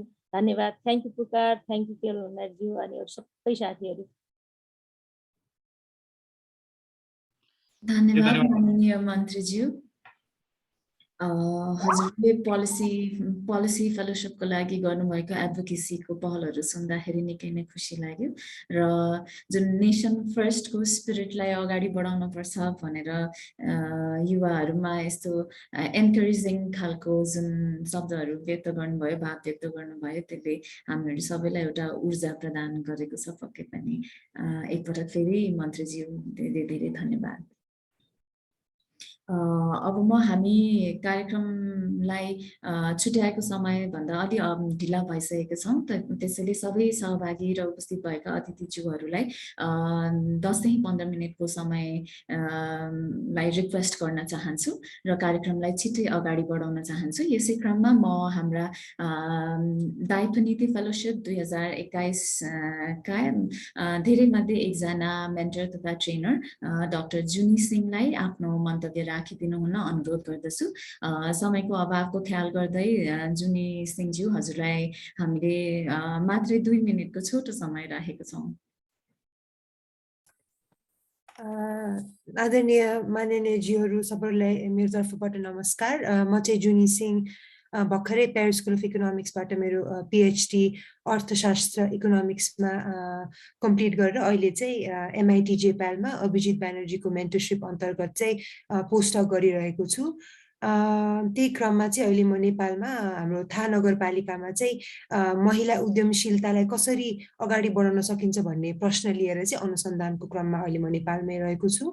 दायित्वसँग चाहिँ म सबैभन्दा पहिला चाहिँ फेलोको रूपमा 2016मा जोडिन पुगेँ, अनि अहिले चाहिँ 6 वर्ष पश्चात चाहिँ मेन्टरको रूपमा अर्को भूमिका निभाउन पाउँदा चाहिँ मलाई एकदमै खुसी लागेको छ। हाम्रो मन्त्रीज्यूले भन्नुभएको जस्तो हाम्रो युवाको ट्यालेन्ट भएको युवाहरूलाई क्याप्चर गर्नको लागि होइन हाम्रो नेसन फर्स्ट भन्ने किसिमको भावना ल्याउनु पर्ने कुरा पोख्नु भएको छ। त्यही क्रममा चाहिँ दायित्वको यो फेलोसिप चाहिँ त्यो इकोसिस्टम बिल्ड गर्नको लागि कसरी चाहिँ हाम्रो होइन ट्यालेन्टेड युवाहरूलाई चाहिँ कसरी चाहिँ एकजुट बनाएर अनुसन्धान गर्न सकिन्छ भन्ने क्रममा चाहिँ यो पहिलो कदम चाल्नु भएको चाहिँ मैले महसुस गरेको छु र यो 6 वर्षमा धेरै प्रगति गर्नुभएकोमा चाहिँ धेरै धेरै शुभकामना व्यक्त गर्न चाहन्छु। अनि त्यही क्रममा चाहिँ अब मलाई 2 मिनटको समय दिनुभयो, म छोटकरीमा रिसर्चको कुरा अलिकति राखिहाल्नु भनेर चाहिँ हामी चाहिँ रिसर्च भन्नाले चाहिँ हाम्रो अब मन्त्रीजीले भन्नु अनुसार चाहिँ हाम्रो हरेक मिनिस्ट्रीमा R&D एउटा हुन्छ होइन, रिसर्च एन्ड डेभलपमेन्ट भन्ने हाम्रो हुन्छ, मोनिटरिङ एन्ड इभ्यालुएसन भन्ने हाम्रो एउटा सेक्टर हुन्छ होइन। सो हाम्रो रिसर्चको काम चाहिँ के भन्दाखेरि चाहिँ अनुसन्धान गर्ने होइन, हामीले के क्वेसन कसरी महिलाको मद्दत गर्न सकिन्छ, उद्यमशीलतामा के गर्न सकिन्छ भन्ने प्रश्न लिएर विभिन्न किसिमका प्रश्न लिएर चाहिँ हामी अगाडि बढ्छौँ होइन। अनि त्यसमा चाहिँ हाम्रो डाटा कलेक्सन सङ्कलन हुन्छ, विभिन्न किसिमका हाम्रो मेथड्सहरू प्रयोग हुन्छन्, अनि त्यो डाटा सङ्कलन गरेपछि चाहिँ त्यसको एनालिसिस गरेर हामीले किसिमको यस्तो हुँदो रहेछ है भन्ने किसिमको चाहिँ हामीले रिपोर्ट भनौँ न तयार पार्ने गर्छन्। अनि नर्मली चाहिँ के हुन्छ भन्दाखेरि यो रिपोर्टमै सीमित हुने चाहिँ मैले धेरै देखेको छु होइन। हाम्रो एकदम युनिभर्सिटीमा धेरै नलेज क्रिएसन भयो होइन, तर त्यो नलेज क्रिएसनलाई चाहिँ हामीले कार्यान्वयन पनि गर्न सक्नु पर्यो होइन। नलेज क्रिएसनलाई नीतिको रूपमा उतार्न सक्नु पर्यो या अनि यो ग्यापलाई ब्रिज गर्नको चाहिँ हामी लागि चाहिँ हाम्रो मन्त्रीज्यू जस्तो हाम्रो सचिवज्यूहरू जस्तो एकदमै अहिले के गर्न सक्ने पोजिसनमा हुनुभएको अतिथिहरूसँग हामीले कुरा गरेर यसरी चाहिँ हामीले अनुसन्धानलाई रियल लाइफमा प्रयोग गर्न सकिनु भने चाहिँ हामीले युवाको शक्ति पनि हाम्रो युज हुन्छ भन्ने जस्तै मलाई लाग्छ। अनि त्यही क्रममा चाहिँ म छोटकरीमा मेन्टरसिप एक्सपिरियन्स भन्नुपर्दाखेरि चाहिँ हाम्रो 6 जना तपाईँहरूले सुनिहाल्नुभयो, हामीले विभिन्न सेक्टरमा काम गरिरहनु भएको थियो अनुसन्धानमा। म चाहिँ अनुज्ञासँग महिला फेसिलिटेसन सेन्टर, एन्टरप्रेन्योरसिप फेसिलिटेसन सेन्टरको लागि काम गरिरहेको थिएँ उसँग मेन्टरिङमा। अनि यो क्रममा चाहिँ मैले धेरै सिक्ने पनि मौका पाएँ होइन। हाम्रो सचिवजीहरूसँग कुरा गरेर के भइरहेको छ, डेटामा कस्तो किसिमको ग्याप छ होइन, अनि यो अनुसन्धान गरेर यो डेटा नभए अरू के गर्न सकिन्छ भन्ने विभिन्न हामीले ब्रेन स्ट्रमिङहरू पनि गर्यो हाम्रो सचिवजीहरूसँग अनुज्ञासँग मिलेर। अनि त्यही हिसाबले चाहिँ हामी अगाडि बढेका छौँ। अनि यति भन्ने चाहिँ म के भन्न चाहन्छु भन्दाखेरि चाहिँ अब हामी त पुरानो युवा भइहाल्यो, अब नयाँ युवालाई चाहिँ कसरी अगाडि लाग्न सकिन्छ होइन। त्यही हिसाबले चाहिँ हामीले सबैजनाको कुरा जोड्दाखेरि हामीले जेनेरेट गरेको नलेज अनुसन्धानलाई चाहिँ कसरी कार्यान्वयन गरिने होइन, अनि त्यो कार्यान्वयन गर्न चाहिँ कसरी चाहिँ हामी हाम्रो मन्त्रीज्यूहरू या हाम्रो सचिवजीहरूसँग कोअर्डिनेट गरेर होइन, उहाँहरूकै प्रश्न होला, उहाँहरूले जस्तै हाम्रो मन्त्रीजीले भन्नुभयो कसरी इन्जिनियरिङ नलेजलाई हामीले प्र्याक्टिकली उतार्न सक्छौँ, कस्तो खालको बिल्डिङ, ती किसिमको प्रश्नहरूले उहाँहरूले ल्याएर हामी जस्तै रिसर्चरहरूलाई होइन कोअर्डिनेट गरेर चाहिँ हामीले के गर्न सक्यो भने चाहिँ देशको लागि अनि जनताको लागि चाहिँ के गर्न सकिन्छ जस्तै लाग्छ। त्यति भन्दै म मेरो 2 शब्द टुङ्गाउँछु। धन्यवाद। धन्यवाद डाक्टर जुनी सिंह, धन्यवाद यहाँले दिनुभएको सुझावहरूको लागि। कार्यक्रमलाई अगाडि बढाउने क्रममा म नीति अनुसन्धान प्रतिष्ठानका अनुसन्धान विभाग प्रमुख श्री दीपक खड्काज्यूलाई आफ्नो भनाइ राखिदिनु हुन अनुरोध गर्दछु। सर, हजुरसँग पनि 2 देखि 3 मिनटको समय छ, कृपया समयको ख्याल गरिदिनु होला। हस्, धन्यवाद। म चाहिँ नीति अनुसन्धान प्रतिष्ठानको हाम्रो कार्यकारी अध्यक्षज्यू डाक्टर विष्णुराज उप्रेतीको तर्फबाट हाम्रा फेलोहरूलाई बधाई दिन र दायित्वलाई धन्यवाद साधुवाद दिनको लागि प्रमुख रूपमा उपस्थित भएको हुँ। यो अवसरमा चाहिँ अलिकति हाम्रो फेलोसिप सिनर्जीको बारेमा बोलिदिनु होला अलिकति भन्नुभयो हुनाले त्यसको बारेमा छोटकरीमा भन्छु। अब खास गरेर यो अघि माननीय मन्त्रीज्यूले राष्ट्रिय योजना आयोगको कुरा गर्दाखेरि हैन नीति भन्दाखेरि नीति अनुसन्धान प्रतिष्ठानको पनि प्रसङ्ग आउनु पर्थ्यो। त्यो विस्तार आउँदैछ किन हामी नयाँ संस्था भएको हुनाले। बेसिकल्ली हामी चाहिँ हाम्रो विज्ञता विशिष्टता भनेको के हो भने हामी नीति प्रक्रिया को चाहिँ विज्ञ भनौँ हामी चाहिँ नि। त्यसैले गर्दाखेरि जुन हाम्रो नीति बन्छन्, नीति त राम्रा छन् तर कार्यान्वयन हुँदैनन्। अब समस्या के होला? यो हो हैन, रिकरिङ डिस्कोर्स यही हो। योमा धेरै कुरा रहेछ। यो चाहिँ नीति इकोसिस्टमभित्र तपाईँहरूले भर्खर चाहिँ जुन नीति अनुसन्धानहरू गरिरहनु भएको छ र यो चाहिँ नि सिफारिसहरू गर्नुभएको छ, त्यसबाट पनि बुझ्नु होला नीति इकोसिस्टममा धेरै चाहिँ नि प्लेयर्सहरू र धेरै कुराहरू हुँदो रहेछ। यो सबै कुराहरू मेटा पोलिसी भन्ने कुराहरू पनि आउँछ। यही नै हाम्रो विज्ञता। मैले यसलाई चाहिँ पोलिसी प्रोसेस, पब्लिक पोलिसीको स्कलरसिप भनेको नलेज र प्र्याक्टिस र चाहिँ नि एभिडेन्स बेस्ड पोलिसी मेकिङको लागि चाहिँ एभिडेन्सको क्वालिटी र अब्जेक्टिभिटी इन्स्योर गर्ने, एस्योरेन्स गर्ने, त्यो चाहिँ नि हाम्रो विज्ञता विशेषता हो। नयाँ संस्था भएको हुनाले हामीले चाहिँ फाउन्डेसनल काम गरिरहेका छौँ, अगाडि बढिरहेका छौँ। अब फेलोसिप सिनर्जीको बारेमा भन्नुपर्दाखेरि हामीले दायित्वसँग पहिला पनि कुरा गरेका थियौँ। अनि विविध कारणले गर्दाखेरि खास गरी हाम्रो बजेट कन्स्टेन्टले गर्दाखेरि हामीले यो इन्टर्नसिप प्रोग्रामहरू त्यताबाट हामी सहकारी गर्न सक्छौँ होला भन्ने र फेलोहरूको चाहिँ हायरिङ गर्दाखेरि पनि म हायरिङको बारेमा अलिकति छोटकरीमा भन्न चाहन्छु।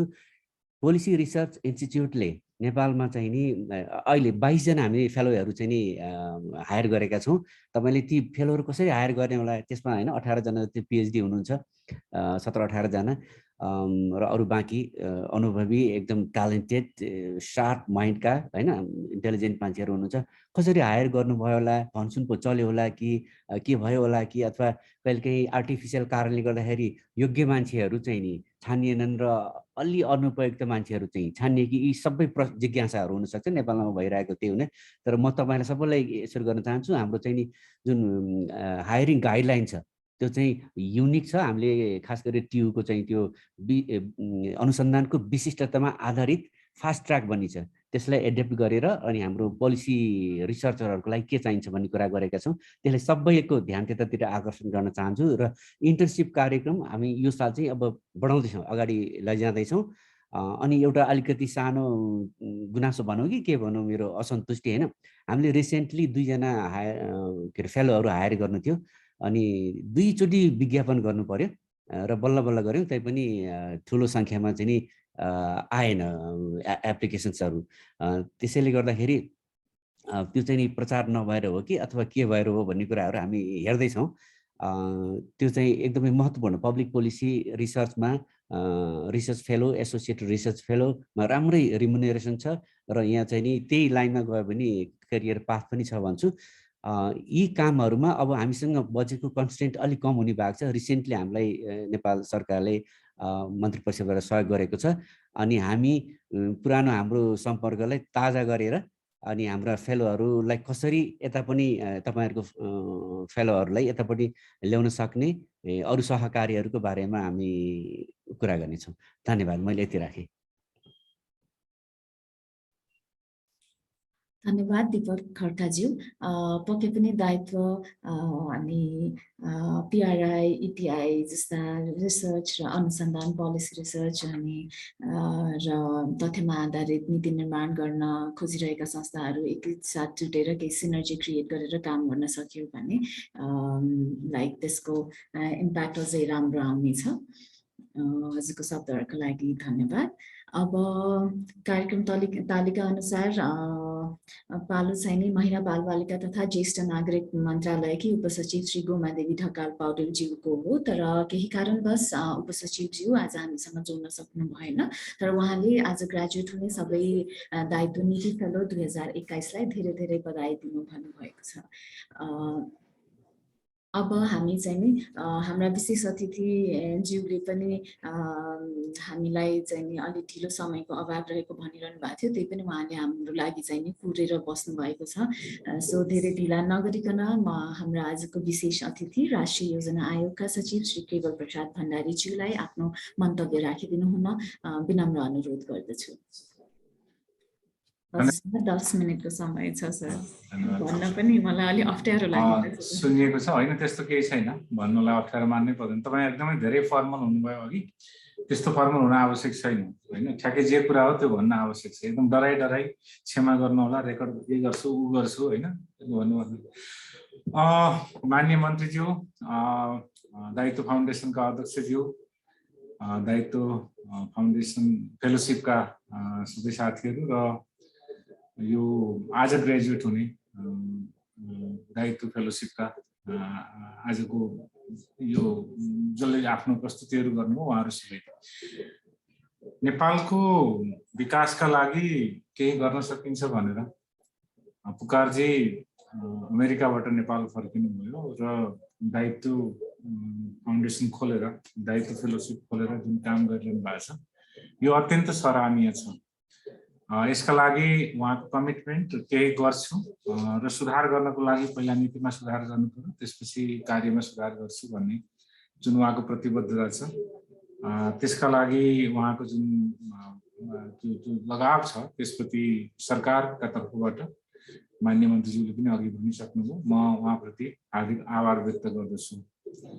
हामीले पनि दायित्वसँग मिलेर काम गर्ने भनेर केही समयदेखि काम गरिराखेका छौँ। यद्यपि यहीँ काम गर्ने गरी फेलोसिप कम भए पनि अब क्रमशः बढाउन सकिएला र राम्ररी काम गर्न सकिन्छ। म सञ्चार गर्ने उद्देश्यले चाहिँ अन्य निकायहरूले पनि दायित्वसँग सहमति गरेर आफूलाई चाहिने, आफूलाई आफ्नो दैनिक कामको लागि चाहिने जनशक्ति जो बाहिर छ अथवा यहीँ उसबाट सेवा प्राप्त गर्ने र आफूलाई एनरिच गर्ने, आफूलाई नलेजले इक्विप गर्ने काममा सहयोग गर्नु हुन, त्यो सहयोग लिनु हुन सबैलाई आह्वान पनि गर्दछु। खास गरी नीति निर्माण तहमा यो हामीलाई आवश्यक पनि भएको छ। हामी अघि बाहिरबाट साथीहरूले भनिरहनु भएको थियो सिंहदरबार भन्ने यस्तो एउटा विचित्र कुरो, त्यहाँ गएर के जान्नेलाई के सिक्ला, हामीलाई कसले सुन्ला हेर्ला। सिंहदरबार पनि तपाईँले बाहिर देखेको दुनियाँ जस्तै हो, अलिकति चार दिवारी मात्रै हो, अरू सबै यथावतै छ। नलेज, स्किल्स र एटिट्युड यहाँ अलिक बढी चाहिएको छ होइन। त्यसका लागि हामी बाहिरसँग मिक्सअप भएर काम गर्नुपर्छ। हामी सरकारी सेवामा प्रवेश गरिसकेपछि एक किसिमको हुन्छौँ, त्यो एकाते जस्तो होइन, वस्तुभावहरू एकाते हुने भन्छन्, त्यस्तो हुन्छौँ र हामीलाई बाहिर दुनियाँको ज्ञान, सूचना, प्रविधिसँग त्यति धेरै प्रत्यक्ष सम्बन्धता रहँदैन। त्यसले गर्दा हामी एक किसिमले बोध भइरहेका हुन्छौँ। हामी जान्ने छौँ भन्छौँ यहाँभित्र बसेर, तर हामी बोध भइरहेका हुन्छौँ। त्यसैले त्यसका लागि पनि यो मिक्सअप, यो सम्मिलन, बाहिरको नलेज र यहाँभित्रको बाहिरको चाहिँ बगिरहेको जुन नलेज नदी जस्तो र यहाँको जुन फ्रिजिङ यो जमेको तलाउ जस्तो छ, यहाँ प्रवाह हुन आवश्यक छ। त्यो भयो भने मात्रै यहाँको पानी फ्रेस हुन्छ र काम गर्न सकिन्छ। दायित्व फेलोहरूलाई म आज धेरै धेरै धन्यवाद भन्छु। उहाँले बहुत राम्रो काम गर्नुभएको छ। अब तपाईँहरूले जुन अफिसमा बसेर काम गरेको आफ्नो विवरणहरू सुनाउनु भयो, महिला मन्त्रालय, अर्थ मन्त्रालय, अन्य मन्त्रालयहरूमा र बाहिर बसेर योजना आयोगमा पनि उहाँहरू सबैले अत्यन्त राम्रो काम गर्नुभएको छ। मसँगै पनि काम गरिरहनु भएको छ र मलाई अझै बढी, म यहाँ बस्ने ठाउँहरू पनि बनाइरहेको छु, म अझै बढी मानिसहरू मागिरहेको छु। खास गरी हाम्रो नीति निर्माणको मुख्य काम गर्ने स्थान भएको हुनाले गर्दा र प्रमाणमा आधारित नीति निर्माण बनाउनको लागि तपाईँहरूले त्यो प्रमाण जुटाउने काममा तथ्याङ्कको प्रशोधन, नयाँ नीतिहरू त्यसलाई लिएर काम गर्ने सिलसिलामा अत्यन्त धेरै सहयोग गरिरहनु भएको छ। पछिल्लो समयमा कोभिडको कारणले पनि सरकारको कामहरूमा धेरै कठिनाइहरू भयो। बाहिर बसेर पनि त्यसको लागि तपाईँहरूले विभिन्न ठाउँमा नलेज इनपुट गर्नुभयो र रिसर्च फेलोहरूले जुन जुन मन्त्रालयमा बसेर काम गर्नुभयो मन्त्रालयको अनुसन्धान शाखाहरूमा उहाँहरूले अघि गर्नुभएको प्रस्तुतिबाट महत्त्वपूर्ण एउटा आफूलाई एनरिच पनि गर्नुभयो र अर्को चाहिँ सम्बन्धित मन्त्रालयहरूलाई पनि एउटा महत्त्वपूर्ण सुझाव हुन्छ भन्ने मलाई लागिरहेको छ। हाम्रो नीति निर्माणमा अलिकति छिटो कुनै पनि काम गर्ने, प्रमाणमा आधारित नहुने, अध्ययन अनुसन्धान कम हुने जुन समस्या छ त्यो समस्याबाट हट्नको लागि हामीलाई पर्याप्त सूचना र जनशक्ति आवश्यक पर्छ। भएका सूचनाहरू प्रशोधन गर्न पनि पर्याप्त जनशक्ति सरकारसँग छैन। त्यसैले विश्वभरि छरिएर विश्वका प्रतिष्ठित विश्वविद्यालयहरूमा उच्च अध्ययन गरिरहेका नेपाली दाजुभाइ दिदीबहिनीहरूले नेपाल सरकारलाई आवश्यक परे नीति निर्माणमा सुझाव गर्ने गरी जुन यो एउटा संरचना बनेको छ यसले अत्यन्त ठुलो एउटा काम गर्ने एउटा मञ्च प्लेटफर्म पैदा स्थापना भएको छ। सो यसलाई निरन्तरता दिनको लागि तपाईहरु जो फेलोशिपमा हुनुहुन्छ उहाँहरूले अरु साथीहरूलाई पनि इन्स्पायर गर्नुहोला र सबै मन्त्रालयहरूमा जहाँ जस्तो रिसर्चको मान्छे आवश्यक परेछ त्यही विषयको मान्छे उपलब्ध गराएर सरकारलाई सेवा दिनु होला। संघीय सरकारमा मात्र होइन, संघीय सरकारमा त केही हदसम्म जनशक्तिहरू छ, प्रदेश र स्थानीयमा यो एकदमै अभाव छ। तपाईँ दायित्व फेलोशिप स्थानीय तहमा पनि काम गरिरहेको छ। म यहाँबाट पनि सहयोग गर्छु। प्रदेशका नीति प्रतिष्ठान, प्रदेशका नीति आयोगहरूमा पनि तत्कालै रिसर्च एसिस्टेन्टहरू चाहिरहेको छ, रिसर्च फेलोहरू चाहिरहेको छ। सो दायित्व फेलोशिपले यसलाई उपलब्ध गराएर हामीलाई, नेपाल सरकारलाई समग्र नेपालको विकास समृद्धिमा सहयोग पुग्ने गरी आफ्ना जनशक्तिहरू, आफ्नो ज्ञान, आफ्ना सूचनाहरू दिनुहुनेछ भन्ने आशा गर्दै यो कार्यक्रममा प्रमुख अतिथिको रूपमा माननीय शहरी विकास मन्त्रीज्यूले जुन समय दिनुभयो त्यस उहाँप्रति पनि आभार व्यक्त गर्दै म बिदा हुन्छु। धन्यवाद, नमस्कार।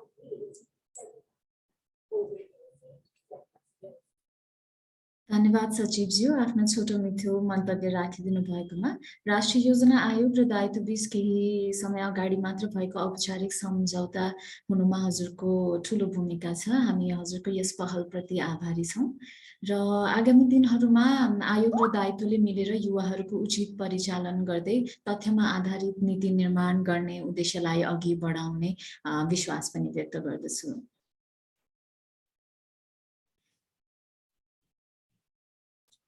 अब हामी कार्यक्रमको अन्त्यमा पुगिसकेका छौँ र म आफ्नो सबै यहाँका आफ्नो कार्यव्यस्तताका बावजुद हाम्रो निमन्त्रणा स्वीकार गरी यस दायित्व नीति फेलोशिप 2021 को भर्चुअल दीक्षान्त समारोहमा उपस्थित हुनुभएका सबै अतिथि मान्यजनहरूलाई हृदयदेखि नै धेरै धेरै धन्यवाद दिन चाहन्छु।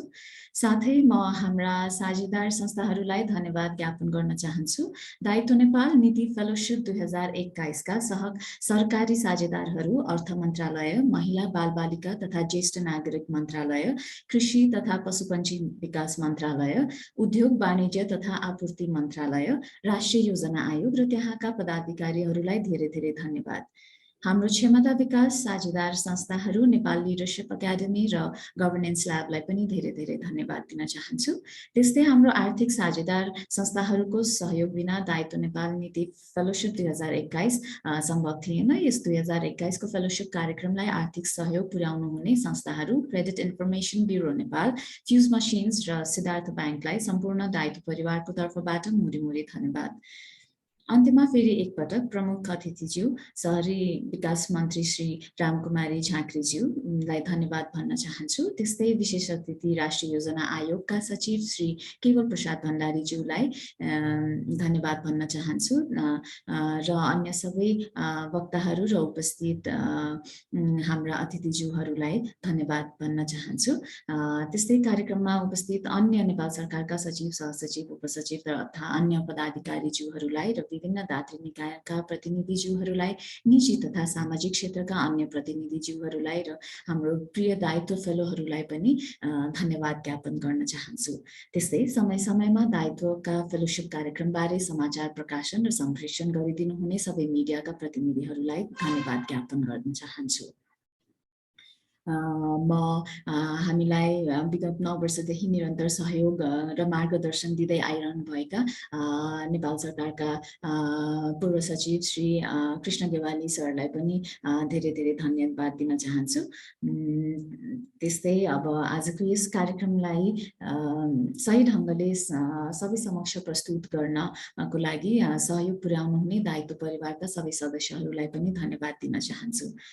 दायित्वसँग मेरो विगत 5 महिनाको सहयात्रामा मलाई दायित्वले नेपाली युवा र नेपाल सरकार बीचको खाडलहरू मेट्नको लागि गरिरहेको अथाह प्रयासहरूले आफू पनि देशको लागि केही अर्थपूर्ण काममा चाहिँ नि संलग्न हुन पाएको महसुस गराउँछ र दायित्वसँग विगतमा जोडिएका हजारौं युवाहरू र भविष्यमा जोडिने युवाहरूलाई पनि यस्तै महसुस हुन्छ भन्ने आशा राख्दछु म।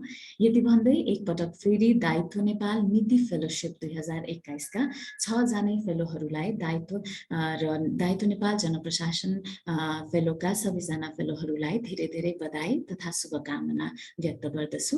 अन्ततः यस कार्यक्रमका सभाध्यक्षज्यू डाक्टर पुकार मल्लज्यूको अनुमति लिई दायित्व नेपाल नीति फेलोशिप 2021 को भर्चुअल दीक्षान्त समारोहलाई आधिकारिक रूपमा अन्त्य गरेको घोषणा पनि गर्दछु।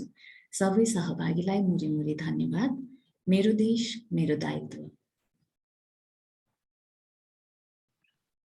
सबैजनालाई फेरि धन्यवाद। शुभ दिन।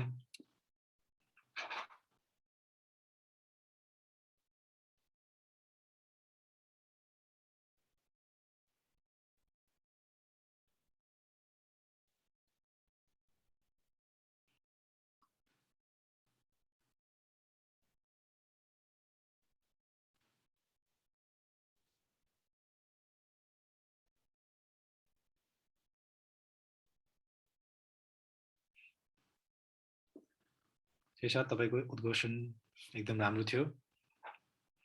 दायित्व टोलीलाई पनि एकदम बधाई धन्यवाद। यो अब च्याट यही बन्द गर्दा पनि हुन्छ होला अब।